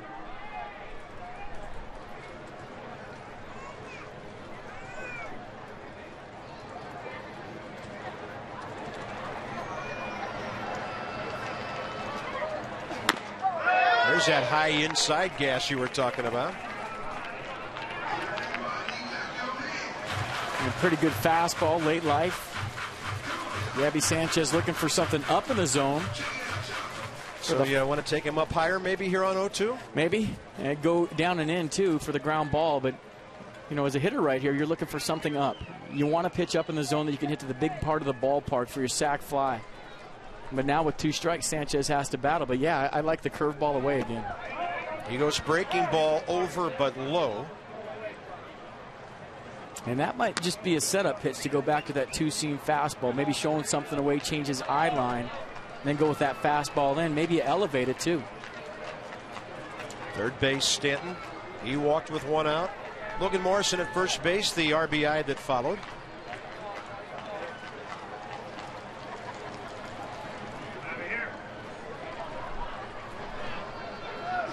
Swing and a miss on a breaking ball way out there. Big strikeout for Stammen. 2 outs here. A nice pitch by Craig Stammen. He threw the curveball for a strike on the outer half, and now Gabby Sanchez sees the rotation, and he has to commit. And if you look at the swing, he's looking for something in too, Bob. You see where he is right there? Hips are open. He's thinking fastball in. He sees the slider away, already cheating to get to the fastball in the inner half. He spun out of there and had no shot of hitting something off the plate away. So that 0-1 fastball really set the tone for the entire AB, didn't it? And as a hitter, you see that fastball in, and you're thinking, wow, I missed it. I have to start early to get to it because I didn't get to it before. And what happens is you fly open with your front side, your hips commit, and you have nothing left for anything middle away, and that was the case. Interesting pitch there. Logan Morrison started off first. Ramos popped up, but he didn't do it too early, keeping Greg Gibson from seeing the pitch and calling it a strike.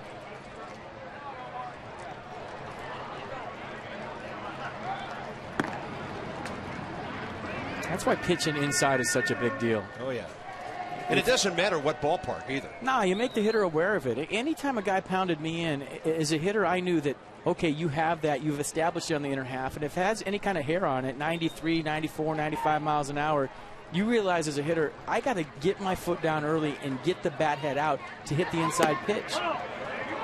So if early in the count you don't get to that inside pitch, you step out of the box and you start thinking to yourself, oh, man, I really got to get going early. I missed that pitch. He's going to go back in there sometime in the sequence. And as soon as a hitter, you think that, he's got you right where he wants you because it opens up the soft stuff. Now you're thinking about the fastball in. You got to cheat to get to it. Some guys don't have to. Some guys are good enough where they don't have to cheat to get to it. But it opens up everything else. Going back in right here. Omar Infante, always a tough guy in this situation. He's a contact hitter. Struck out 67 times last year in 579 at-bats. So he makes contact. He's one of those guys who makes contact 85% of the time or so. So the ball figures to be in place somewhere here with 2 outs.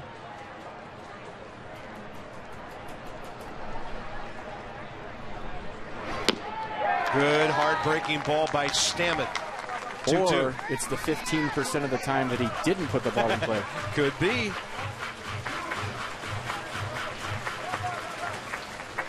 Infante hitting mid-270s last year. He's usually around 280 to 290.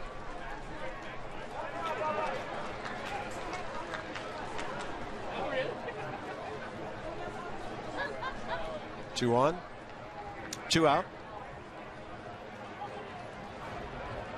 And the 2-2 pitch hit hard. Lombardozzi stays with it to Espinoza. Nats are out of the inning. Marlins get a run. And with 4, 5, 6 coming up, it's a 3-2 affair.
Beautiful evening here on the east coast of Florida. Going bottom 6 Nets on top 3-2. Good hitting tonight by Mark DeRosa. Xavier Nady has chipped in. Ian Desmond has a homer, and Rob Detwiler pretty good too. They asked me what I wanted to show right here, and I said, well, let's show the guy that's hitting .429, 12 for 28 in spring training. Mark DeRosa with a double down the right field line his first time up, and then just a lousy single to right his second time up. So, well, you really don't care about spring training numbers. It's still better to hit .429 than .129, and Mark DeRosa's having an outstanding spring training. Sometime during the month of April, I'm going to nominate him for the Comeback Player of the Year. Ooh. How about that? The guy in the box could get that, too, if he has a big year. Jason Worth, the breaking ball, low and away, 1 ball, 1 strike. And, of course, DeRosa riddled by injury last year.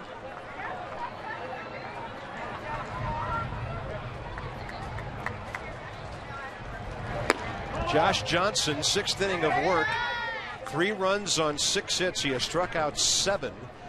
He's got a double play ball, and he walked Worth leading off the 4th, and Jason was the first of 2 Nats to score to take the lead. But you see a big, strapping ace of a right-hander stretching things out here in the spring with LaRoche and DeRosa to follow.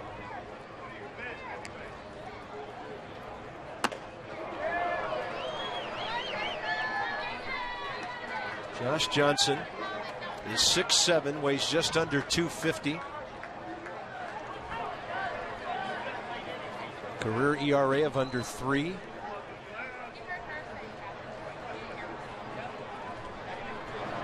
And Worth will just ride that one out to the right side. You talked about his swing. I think he's the best hitting pitcher in the National League. He can hit. And I've seen this man with a driver in his hands as well. That is truly a scary sight. He can play some golf.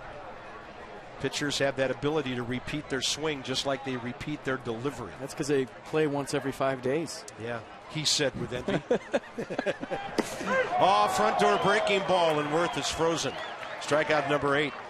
His last 3 Ks have been called. 3rd strikes. Opening weekend. When the Reds are in town, first 20,000 on Thursday, opening day. Get the Geico opening day ball cap. 106.7 The Fan with an Attitude t-shirt for the first 15,000, the Friday night game. And then Saturday is a 4 o'clock game, first 15,000 from PNC, the Steven Strasburg bobblehead. Nationals.com/tickets to check it all out. If you don't have tickets Thursday, we'll see you Friday, Saturday, or Sunday. I cannot wait to get to D.C. I am so ready to go up there and watch some games that count and get all set in the apartment. My wife got there yesterday, and she said as the plane landed, she felt like it was home. And we can't wait to get there. We're ready for opening day in Chicago. I'll tell you what, I've had one opening day as a player in Chicago, Bob. It is like Mardi Gras meets New Year's Eve meets the Super Bowl outside of Wrigleyville. It is going to be some kind of fun on the field, after the game. Can't wait. As long as they're not flying that W flag at the end of the day, that's fine. If we don't have to see that and listen to Go Cubs Go for 20 minutes, I'll be fine. Swing and a miss. 3-2. And the forecast is good. We just checked the 10-day forecast. 61 and sunny in Chicago for April 5th, opening day. FP's Bootleg Weather says it's going to be nice for opening day. That was from the weatherchannel.com. So blame them if something else happens. 1 out here in the 6th.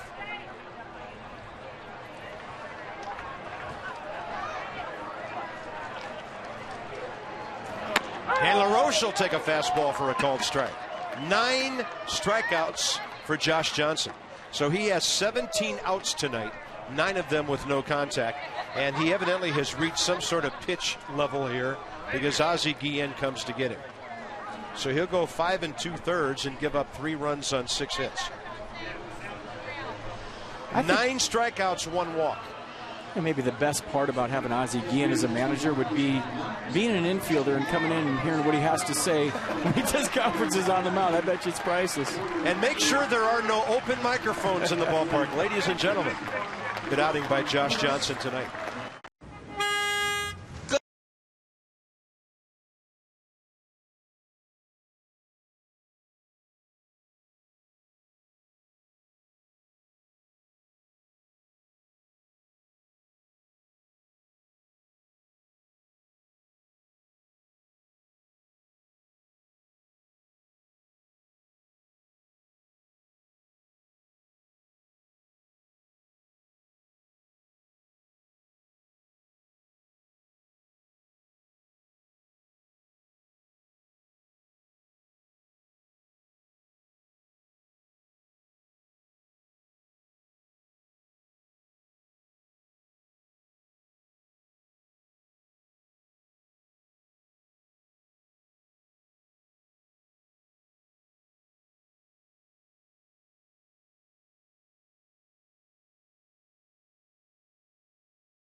Well, speaking of the friendly confines, hey, the Cards love to play up there.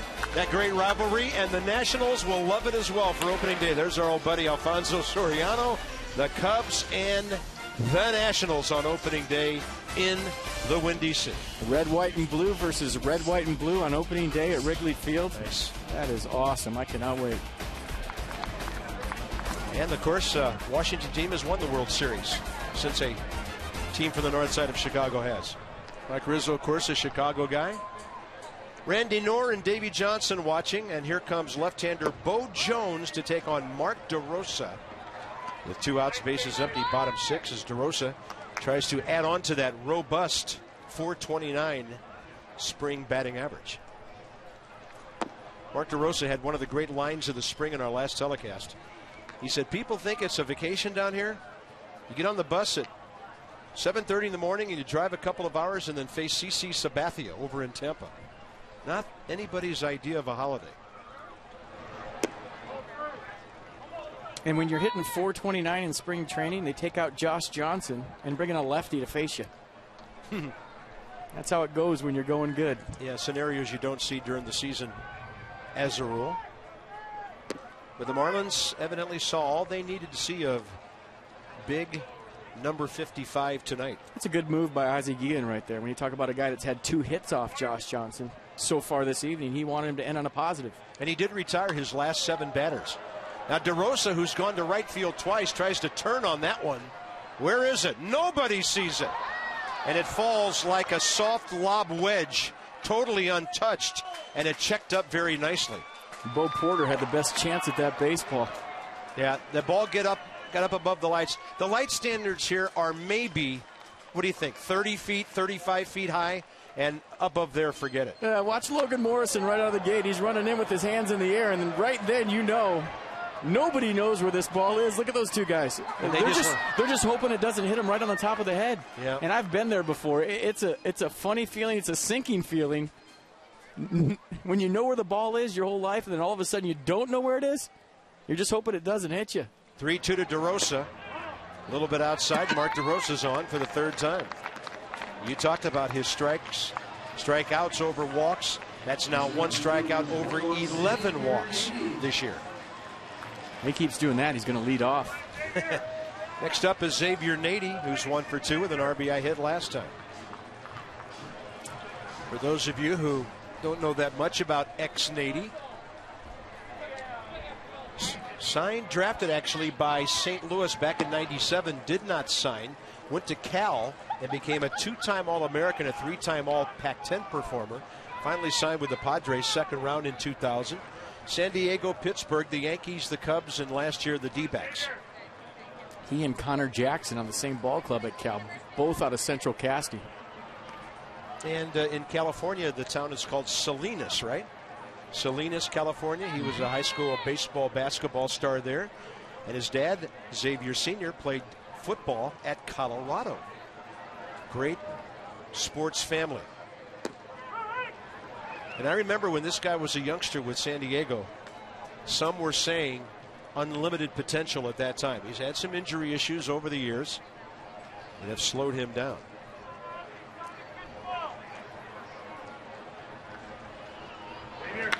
He rips that one out over shortstop. DeRosa stops at 2nd. And how about DeRosa and Nady on base 5 out of 6 times tonight? Well, they got to save that for the season.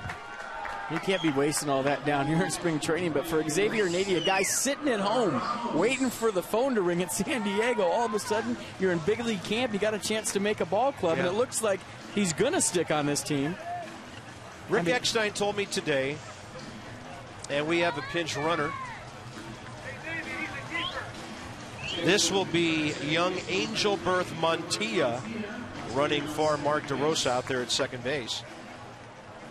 But Rick Eckstein told me about Nady. He said the only thing I can see as that this early in his spring training, he's still a little jumpy, a little skittish in the batter's box, you know, trying to get that feeling of comfort in there where you're trying to stay quiet and take a great swing. But it appears to be coming pretty quickly. Yeah, 2 for 3 with a couple knocks, an RBI single. He should stay jumpy all season long, if you ask me.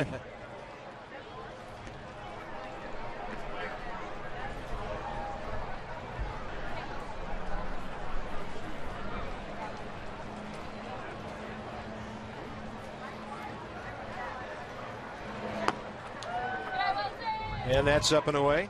But getting back to the whole thing, if you're sitting at home, Bob, you don't have a job, then all of a sudden you're in a big league camp, you got a chance. I mean, you must have felt like you won the lottery. Yeah. You're sitting there hoping somebody calls. I'm in the best shape of my life. You hear that all the time, but that's what Mike said. He's been working hard all winter. He's ready to go. Now you're in camp. You're on a team that has a chance to contend, and you're going to make that team. Xavier Nady must feel like he won a lottery.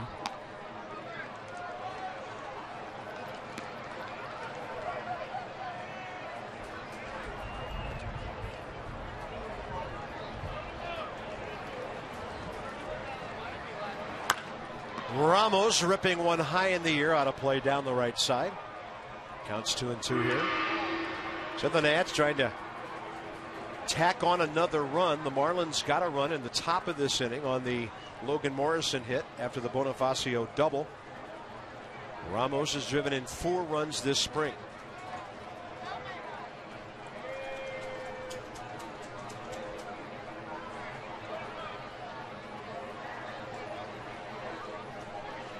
And get to that question you asked Drew Storn about Wilson Ramos. Getting back to that, I don't know what the reason is, Bob, and maybe he was that way with the guys last year, but you and I have both noticed all smiles. He comes up to us every day. He's always saying, "Hi, how you feeling?" I'm feeling great. Big smile across his face.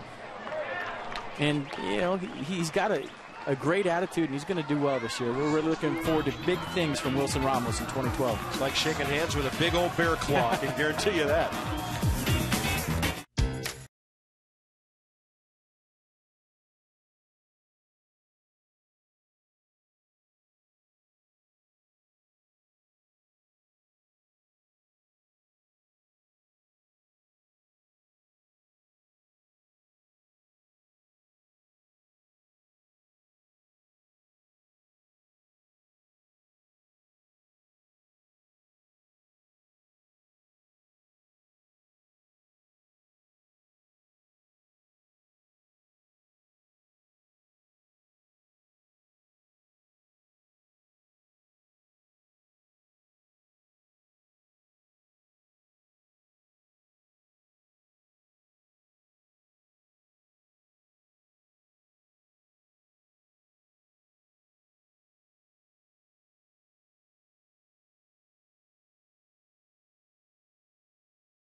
Three-two on to the 7th inning. Nets on top of the Marlins. Now we want you all to line up just like they are, and come and see us on Tuesday. Exhibition game against the Red Sox at 3:05. First 20,000 fans receive the 2012 schedule magnet from our friends at WB Mason. Nationals.com/tickets. Check it out. Don't let those Red Sox fans come in and take over the ballpark like they tried to do 2 years ago during the regular season. We'll be in Boston this year. Nats go to Toronto and Baltimore for Interleague. The Orioles, Yankees, and Rays all coming in.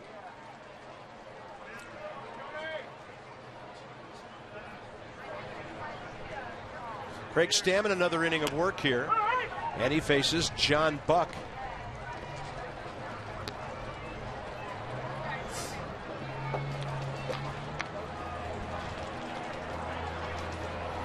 Buck is 0 for 2, popped up to second, grounded out to short.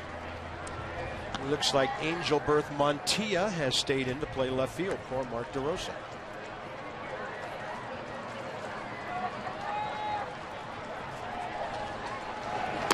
Breaking ball stays upstairs. So Mark DeRosa sits down with a couple of hits, a double, a single, and a walk. Chris Coghlan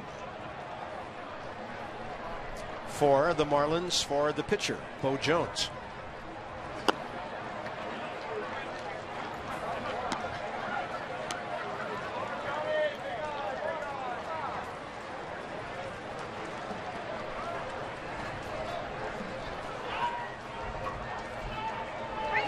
Stammen throws a strike on 3-1 down the middle, and John Buck knew how to turn it around.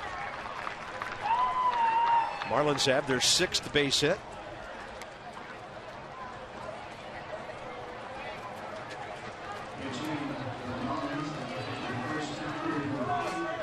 Chris Coghlan hit .230 for the Marlins last year. 65 games, 5 homers, 22 RBIs. He will be 27 in June.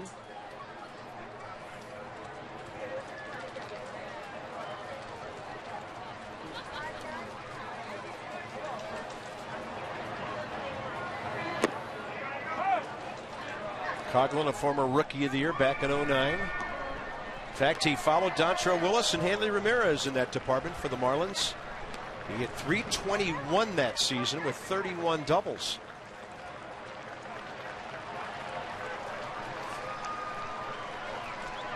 Runner going, good jump. And the throw right there, and that's Carlos Maldonado taking over for Ramos, gunning down John Buck.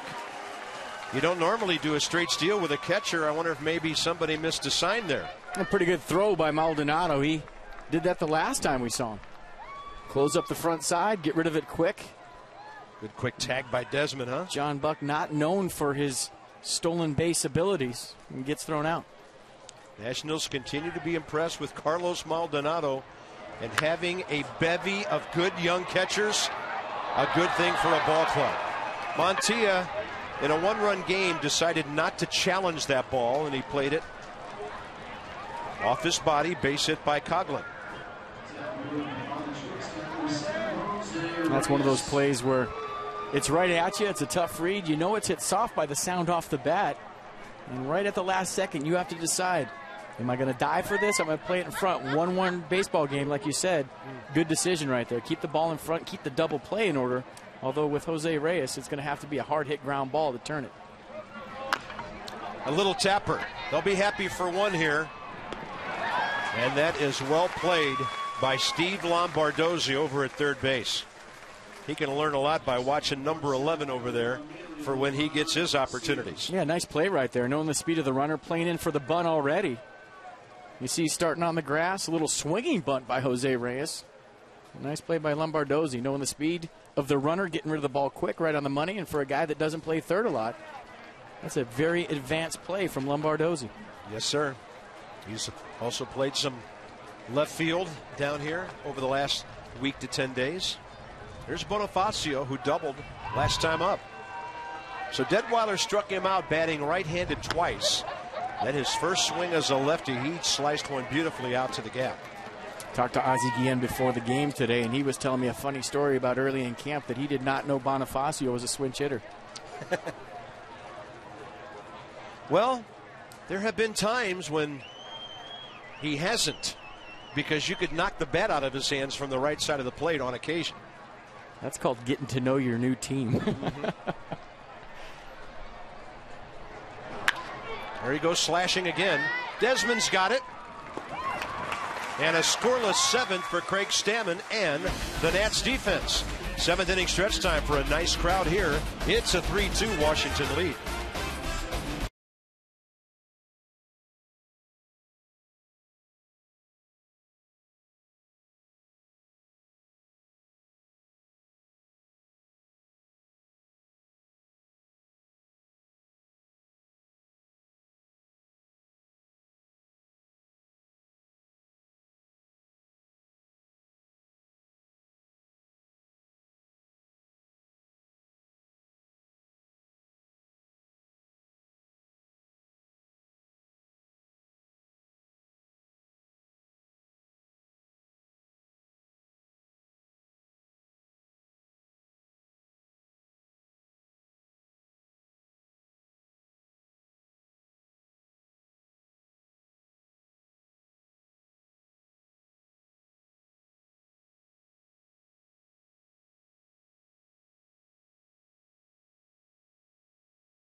Friday night, March 30th here in Vieira, Florida. Bottom of the 7th. Lombardozzi, then the top of the order for the Nats. And Washington leads at 3-2, in part due to the good work of Ross Detweiler tonight.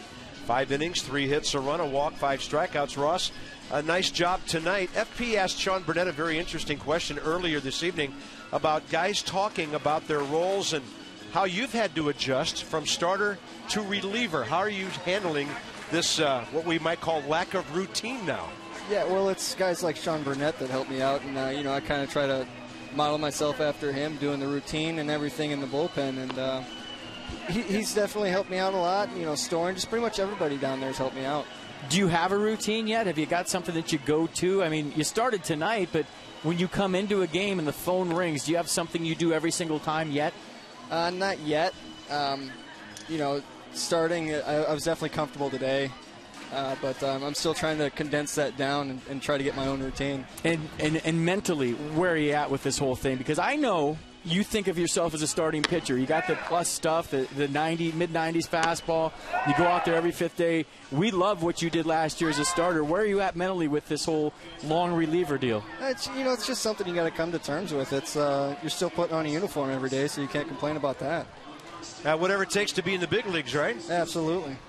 Well, Ross, you've had an interesting career, former #1 draft pick. I still remember the day you came up to the booth and we first got to meet you and your nice parents from the eastern part of Missouri. It's been a long road for you, and things really have not come that easily for you. You've had to persevere through some things here the last few years. Yeah, especially my interview skills. Well, you are following Storen and Rizzo. That's and Burnett in between. That's no easy task. You just can't start with Storen because it just goes downhill from there. Do you get tired of people saying that Ross Detweiler went to the same college as Ryan Howard? Maybe you'll get your own identity here somewhere along the line. That'd be nice. Maybe they'll say Ryan Howard went to the same college as Ross Detweiler. We'll see about that. He's done a little bit in his career. I can't remember over the years. Have you faced Ryan? Yes, I have. Okay. How did it go? It's gone well. I don't want to get into it too much, but it's gone pretty well. I remember Willingham laying out for a ball in short left field one time. That's right. Yeah, we don't want to give away any of your approaches there, but this whole long relief thing, Ross, it's a testament to the talent on this ball club, because now there are a whole bunch of starters who, guys with a lot of potential, but some other guys who've been there and done that. But if one of them has to miss here and there, you feel like you could step right in? Yeah, whenever I get the chance. I don't think with this starting rotation I'm going to get the chance too much, though. Yeah, we were talking about that earlier. I mean, you have a rotation that you have set up like this. It's almost like being a punter on the Rams when they were in the prime. You never get any time. So that being said, what do you do to stay ready? I mean, obviously you're working on a routine in the bullpen, but as a starter, you have 4 days to work on getting ready for your next start. What's your routine been, and how are you preparing yourself as a long reliever, not in the bullpen, but in between? Well, Davey's been really good with me. He kind of sat me down and said, I'm going to go every 4th day. I'm going to throw a bullpen between, and that's really helped out a lot. He's been very vocal with me and let me know what to do. Well, we keep hearing from guys around the ball club that is so important from the manager, a guy who's been there and done that, to communicate with you guys so that there are no surprises. And it's not like that with every ball club. Right, yeah. It's definitely the best I've had is Davey with communication and really, well, this is my only real transition into a different role. And definitely without him, it would be pretty tough. Hey, Ross, great job tonight. It was fun watching you. Good luck, and we'll see you Tuesday back home. I appreciate it. Ross Detweiler, 5 innings, 3 hits, 1 run tonight. A walk and 5 strikeouts, a very good outing for him to wrap up his time here in Florida. And didn't he have a big game? Was it against the Braves coming down the stretch last year where all of St. Louis was texting him, telling him, you have to beat the Braves so the Cardinals get into the playoffs? And he said he did. He pitched a great game, if I remember right. Yeah, he said his cell phone blew up before the game, but after the game, it was crazy. Ian Desmond will drop one into left field. Looking for 2. He is out. Gunned down by Logan Morrison. Well, maybe they've subbed for Morrison out there now. We'll check it out. Yeah, there's a Check out who's in left field here. See, saw that right there. Did you see? Kind of getting to the ball slowly. Yeah. All of a sudden, Ian Desmond was going hard right out of the box, and he's thinking, well, okay, if you're going to go over there and do that, I'm going to try to take two on you. I love the gamble. It didn't work out, but that's just heads-up baseball. You see a left fielder casually go after the ball. You're coming out of the box hard. You're thinking double right away, and he cruises over to the ball. But then, obviously Desmond didn't know the kind of arm he had, but I'll take that gamble every single time, especially when you're ahead by one. All right, we're told that is Jake Smolinski, but it's not the number that we were given for him, but we will assume it is Jake Smolinski. And he didn't exactly come up firing. So Ian Desmond, a 2-for-4 night, gunned out there.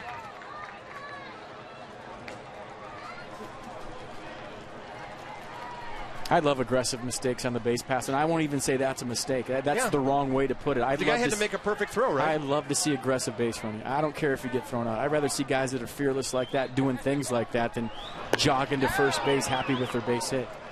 And if that's a 3 or 4 time Gold Glove winner out there, then you don't do it. But against unproven guys, press the issue. Danny Espinosa looking for some contact. Josh Johnson got him 3 times. Bases empty, 2 outs here, bottom 7.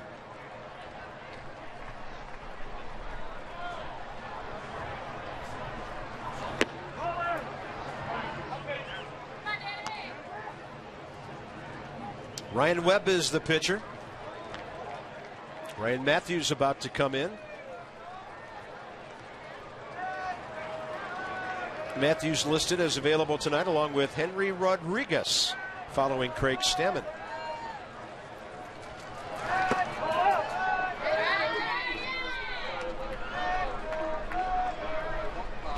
Stammen gave up 4 hits, but he scattered them a bit, and 1 strikeout, 1 walk. He was helped out by his catcher, Carlos Maldonado, on a huge play, throwing out that base runner. Espinosa will top this one, and it stays foul.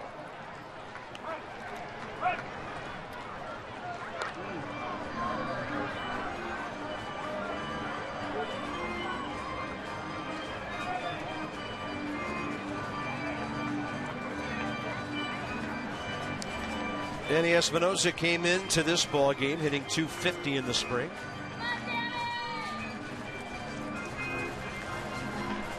We'll get a hold of one here fairly soon and drive it somewhere. Still looking for that first spring RBI. And a good take. He'll take what the game gives him, and that's a 2 out base on balls here. Tonight's copyrighted telecast presented by authority of the Washington Nationals and may not be reproduced or retransmitted in any form, and the accounts and descriptions of this game may not be disseminated without the express written consent of the Washington Nationals. FP Santangelo alongside Bob Carpenter, our outstanding Masson production crew, with you here. 3-2 Nats. They've out-hit the Marlins 8-7.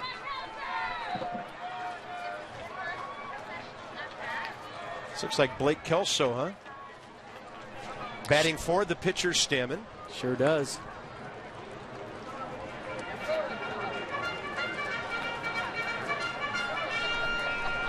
A ball last year for Blake. He hit just under 300.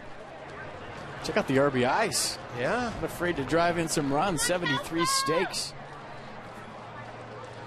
This is my nominee for the baby-faced rookie in camp right here, Blake Kelso. I'll tell you what, Bob, there was times with the Expos when you're in the minor leagues and all of a sudden your director comes up to you and says, hey, they need you over there for the big league game today, and all of a sudden your heart starts pounding. I'm going to the big leagues for the day. You go over there, you can see the double ear flap helmet. He's got the minor league helmet on. There's no greater thrill than just rubbing shoulders with big leaguers when you're in A-ball. Kelso making contact. You saw he's from Austin, Texas. You do that with good players, number one, but you also do it as a reward to guys that work hard, guys that do it the right way. You send them over to camp. You get them some at-bats. You just give them a look-see of what it's like at the highest level. And, he'll call his parents tonight. He'll tell them all about his experience. Maybe not what's going on the field, but the stuff in the dugout, the stuff in the clubhouse, Davey Johnson walking up to him, introducing himself, little things like that. Just hanging out with big leaguers for a day. Tried to hit behind the runner. And a sharply hit ball with Espinoza on the move. I know meeting the broadcasters was one of his big thrills of the day. Yeah, that's probably the first thing he's going to tell his parents when this game is over, that I met Bob and FP. No, I don't think so. No, probably not. What's fun for us is to hear about kids who get drafted. You know, then they kind of disappear from us as they get to A-ball and get into the system. And then all of a sudden, someday, we walk into the clubhouse in spring training, and here they are. And we get to put faces together with names and get to know these guys. You know, I came over for a game one time with the Expos, and I had one at-bat from A-ball to the big leagues, got called over from camp, flew out to deep right field at old West Palm Beach Municipal Stadium, and Spike Owen came up to me in the dugout, the old shortstop from the Expos, and said, FP, that would have been out at Wrigley Field. So the first thing I did is I called my parents and said, Spike Owen said, I would have hit a home run at Wrigley Field today. Nice. 1 ball and 2 strikes. Guessing game going on. Espinoza had a good lead. And Davey might be trying to steal a run here with 2 outs if he can get Danny to second base. 2 outs, 2 strikes. I want my pitcher concentrating on this pitch, because if you make a good pitch, you're out of the inning. There's no reason to worry about the runner. Who's holding? And a good take by Kelso on a breaking ball low. Nationals have one more player they brought over from minor league camp today, and that's young catcher Adrian Nieto. Brett Carroll and Chad Tracy, according to the lineup card we saw, still available tonight. 2-2, and Kelso hangs tough. And of course, Brett Carroll had a big hit yesterday.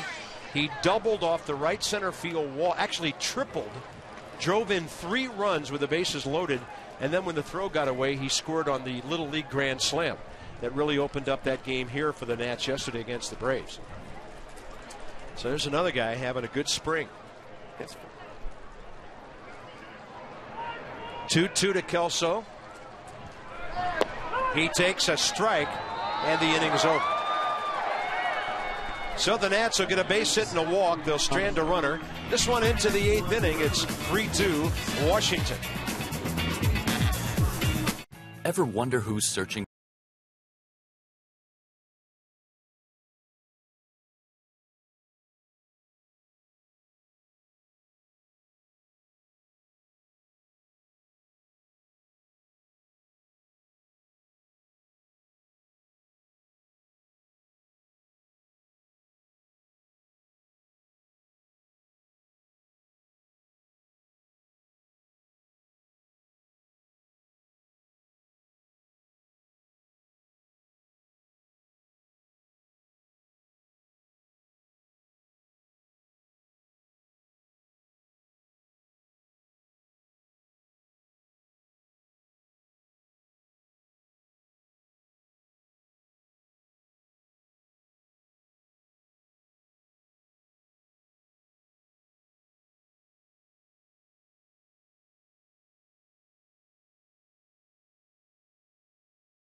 On to the 8th inning. Marlins and the Nats. It's a 3-2 Washington lead. As Ryan Matthews will come out of the bullpen. We've been talking a lot about pitching. And let's see now. 15 days ago, Chien-Ming Wang, who was in line to be the number 5 starter, hurting himself FP in a very unusual play. I'm not looking. You can look at that all you want, but Chien-Ming Wang is progressing in a more rapid fashion than everybody thought. He's doing very well. He's going to head north with the ball club, although he's going to start the season on the DL. Davey Johnson said today that he wants to see his throwing program and what he's doing up to this point. And that's Chien-Ming today. He was doing so well in spring training, too. We saw the game we did. The curveball was nasty. He's been working on that, throwing the spike curveball this spring. The sinker was sinking. So it looks like he's a little bit ahead of schedule. Get him up to D.C., keep the rehab going, and get him out there every 5th day.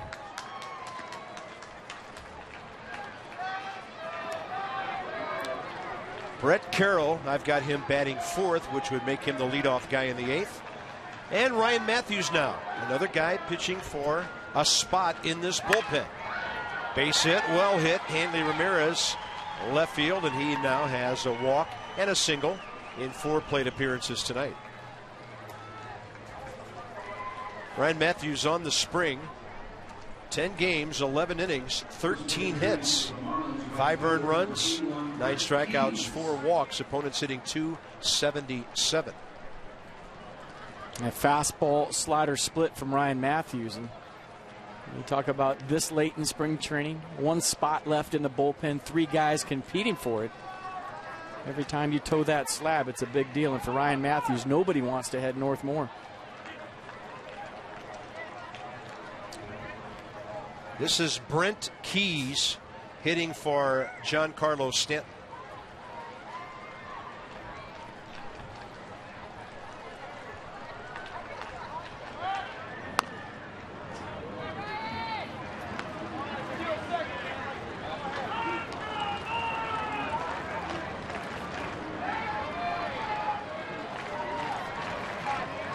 So the Marlins have the tying run aboard here in the 8th.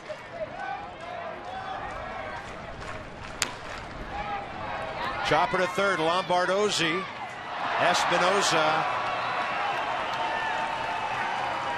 That is an out at second. Danny was making the exchange for the throw when the ball popped out. So it'll be a 5-4 fielder's choice. As I saw that full speed, I don't think Hanley Ramirez was too interested in sliding as he was running to second base.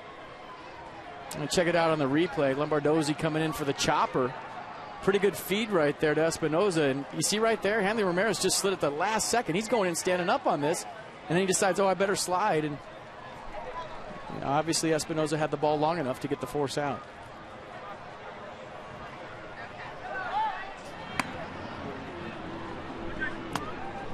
The hitter is the left fielder, Jake Smolinski, who threw out Ian Desmond trying to stretch that base hit last inning.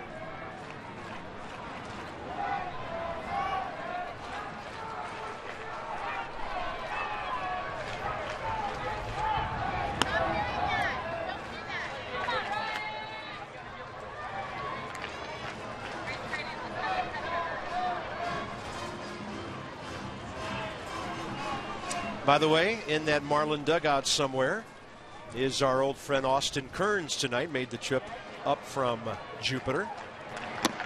There's a check swing on a good running fastball inside on the hitter Smolinski. And he's going to make that ball club. The Marlins releasing Aaron Rowan the other day, saying that Austin Kearns has had a better spring training than Rowan. Ozzie Guillen said, you know, that's all I have to judge you guys by. That's all I know is what you're doing in camp. And Kearns competing with Aaron Rowan had a better spring. He's going to be on the ball club. Hitting .316 with 3 homers and 9 RBIs down here. Tough play. Runner flashing in front of Danny Espinoza. A concentration play by the Nats second baseman. 2 outs. That'll bring in Gabby Sanchez now.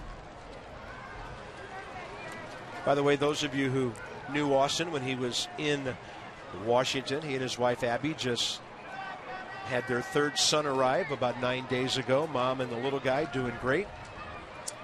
And always good to see our old friend Austin Kearns.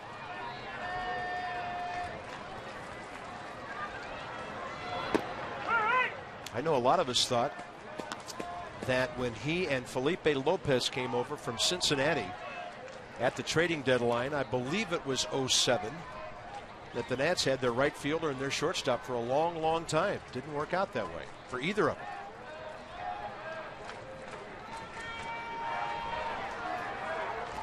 If I remember correctly, Austin Kearns still has the only inside the park home run hit by a Washington National.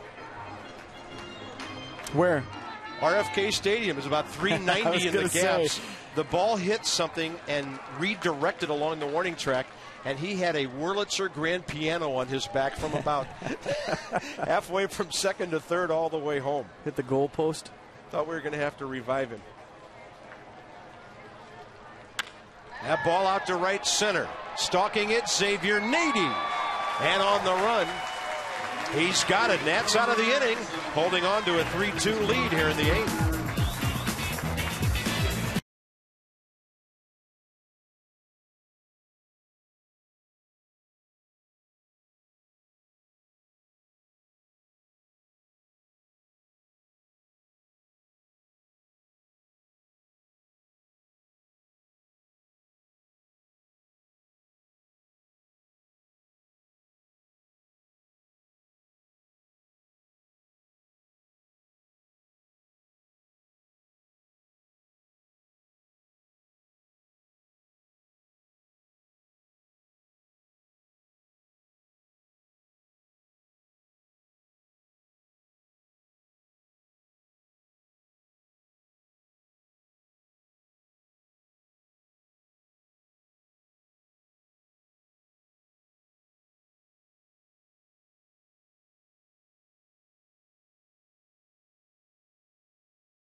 Lots to talk about, like Mark DeRosa with a perfect night.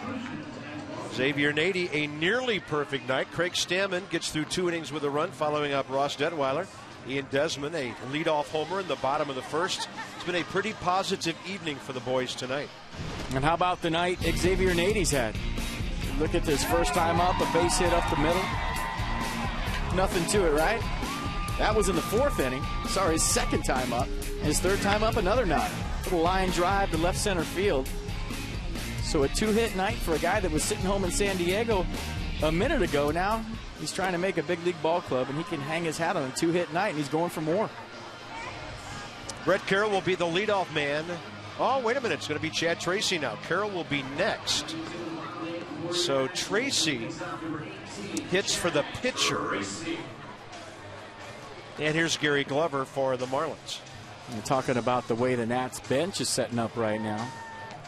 The way I see it, and I don't know anything other than how Davey Johnson likes to have his bench. He likes power guys off the bench. And when you're talking about left-handed guys, you got Bernardina and Tracy from the left side.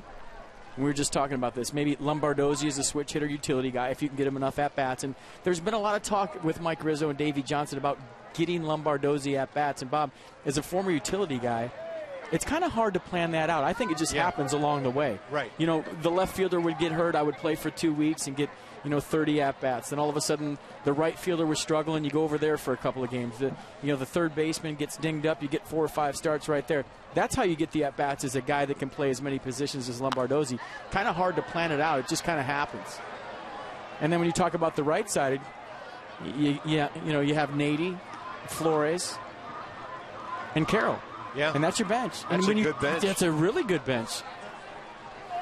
I think a big-time upgrade from last year, no offense, but it suits Davey Johnson. And what I mean by upgrade, it suits Davey and how he manages better than the bench that was there last year. Does that make sense? Absolutely. Well, and Tracy serves that purpose of the left-handed bat with pop that you're looking for late in the ballgame. And he's been hitting the ball. 2 hits yesterday, and, doing what he needs to do to make a major league team. Tracy batting .238 down here with 2 homers, but an eye-popping 14 RBIs.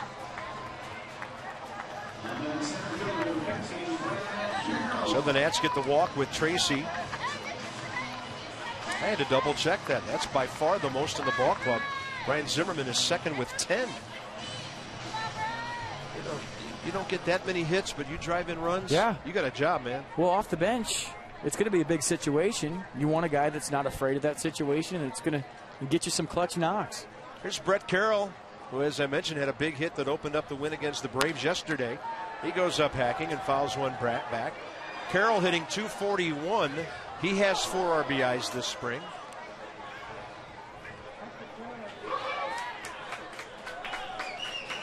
And the more I see of Brett Carroll, the more I like.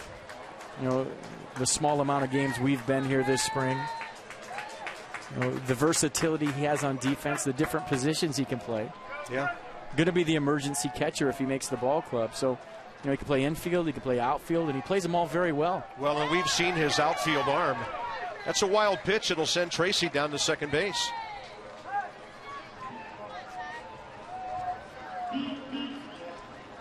So a walk and a wild pitch. Nats would like to have at least a 2-run cushion going into the top of the ninth. We think Henry Rodriguez would be closing this one out tonight. He's the one other regular pitcher listed on the card tonight, along with a couple of rookies, Joe Testa, a lefty, and Cameron Seelick, a right-hander. They're probably of the emergency variety. So we would think that MPH Rod might get the nod tonight to close this thing out. And I didn't mention DeRosa on the bench because I feel like he's going to be used a lot as a starter. You know, you talk about the platoon at first base.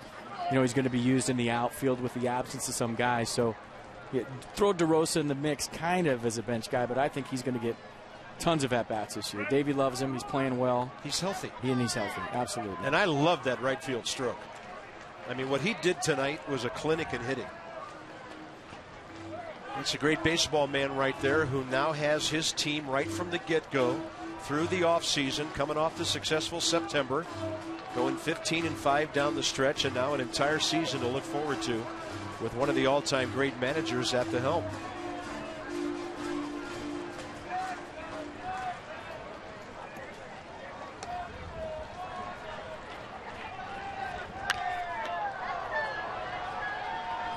You know, there's another element to all this, too. Conversation I had a couple of weeks ago with Bo Porter. Used to work for the Marlins. He interviewed for their manager's job before they hired Ozzie Guillen. And the fact that you interview for a job, FP, means something to people around baseball. And Bo told me it was a great experience. He'll build on that, and I think he'll be a manager someday. Carroll waiting for the breaking ball and a pop-up right side for Omar Infante. I couldn't agree with you more. Bo Porter, a great baseball guy, well respected in the clubhouse and around the league. And one of the funniest things I've ever seen today was Ozzie Guillen doing his Bo Porter coaching third imitation. I mean, he had us in stitches for about 15 minutes doing the out signs like Bo just did right there, doing the clapping, whatever Bo Porter does at third. But he's got his mannerisms down to a T. And Ozzie called him the coolest third base coach in the big leagues. Nice. Well, let's hope he has a sore right arm by the All-Star break from waving guys around. That'd be good. This is the youngster, Angel Berth Montilla, over from the minor league camp today. Came in a pinch run for Mark DeRosa. He's been in left field for a couple of innings. He'll hit that one right off the end of the bat. Jose Reyes must have said, hey, I want to play the whole game tonight. If you take me 70, 80 miles up there, so 2 outs. We were talking about Ozzie doing his best Bo Porter. You want to see it? There it is. That's Bo Porter showing how many outs there are, and that's Ozzie Guillen imitating the Nats third base coach. That is good stuff, guys. Way to go. Oh, now we know why our boys get here at 11 o'clock in the morning. That is beautiful. He had us all in stitches. A little birdie told me last year that Joey Cora was the one who kind of kept that whole thing on the ground over in Chicago. And I think you can guess who might have told me that because he was on our ball club. But I tell you, Ozzie Guillen, he is something else. Breaking ball low and inside, 2-0 to Xavier Nady. There's Joey. Alex's older brother. Alex let go by the Cardinals the other day. I was sad to see that. But hopefully he'll catch on somewhere. That's a good baseball man who will be a manager as well. Absolutely. Xavier Nady 2 for 3 tonight with a couple of base hits. One up the middle, one to left center. He's driven in a run.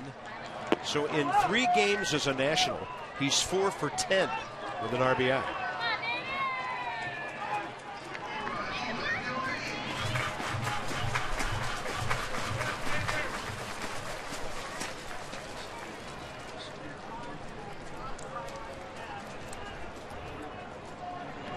.30 pitch. Generous strike call down around the knees. As expected, Henry Rodriguez for the ninth. The Nats will lead by at least one. Xavier Nady could double that here. Perfect scenario for him to pitch. Yeah, tight ball game. Late in spring. And Nady's on base for the third time tonight. So Mark DeRosa and Xavier Nady reach base a combined 6 times. Follow the Nats as we wrap up the string, and then all season long, MLB.com at bat 12 for your tablet, smartphone, or mobile device. Delivering spring training wherever you are, score, stats, video, live audio, and more. Text at bat to 31826 or go by for details, nationals.com.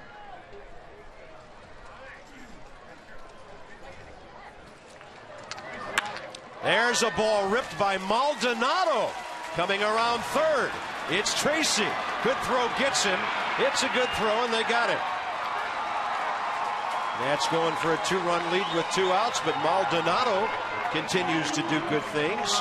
And Washington will go in to the top of the ninth with a 3-2 lead. Good throw by the youngster Smolinski. 1-run game.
We go to the top of the ninth, 3-2 Nationals. Henry Rodriguez on for the save opportunity.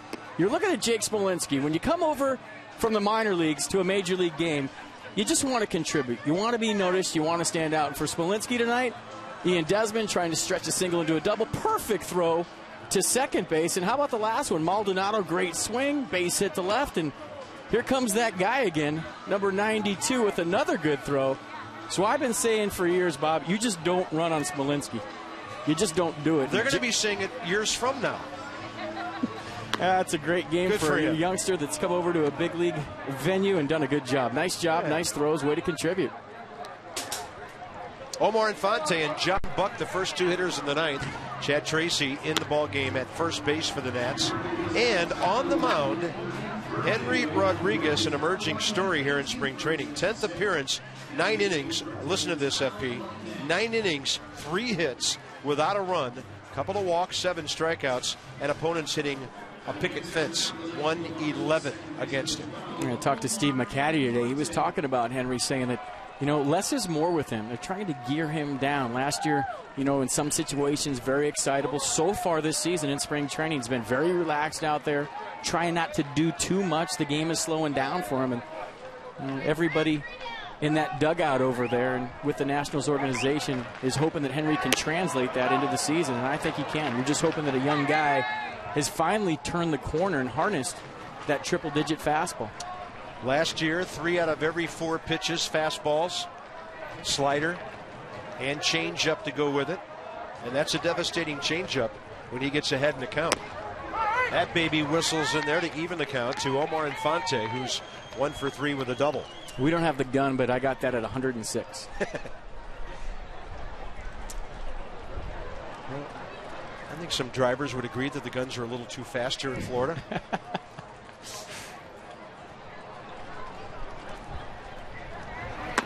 There's that slider that he throws so hard, it almost has curveball snap to it.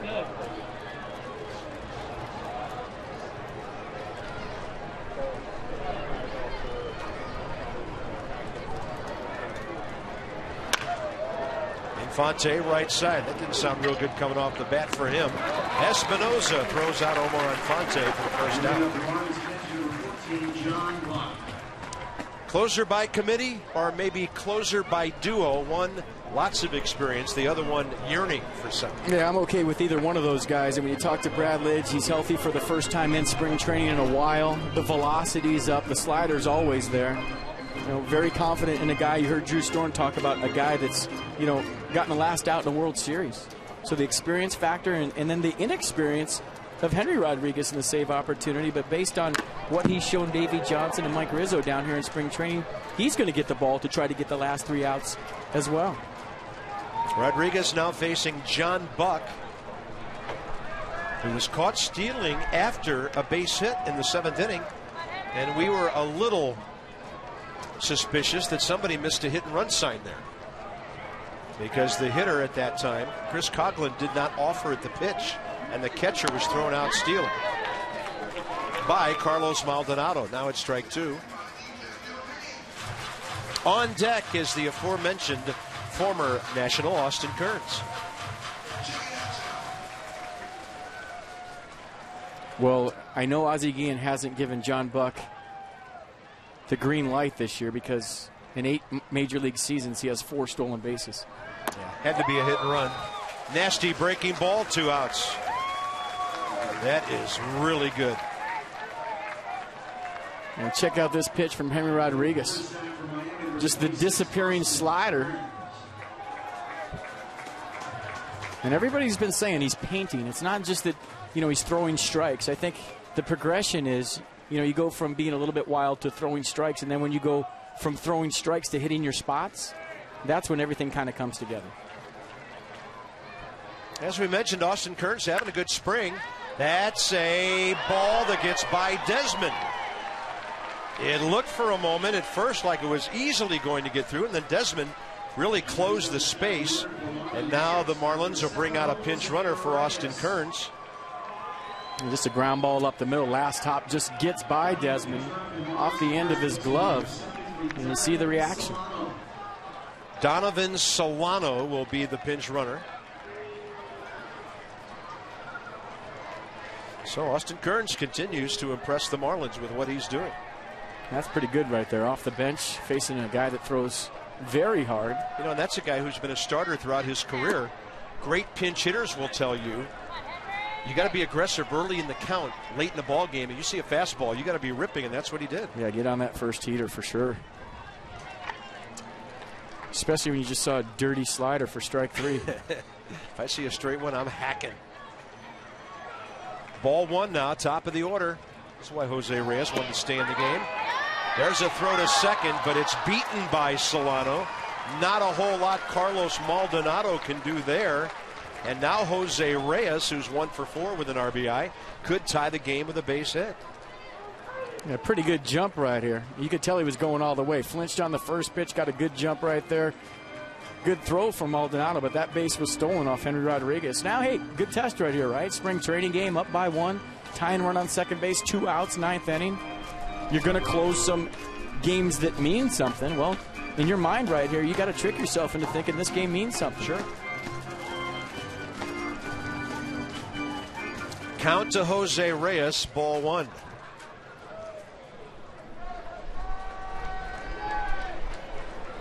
Outfield shallow, around to the left a bit.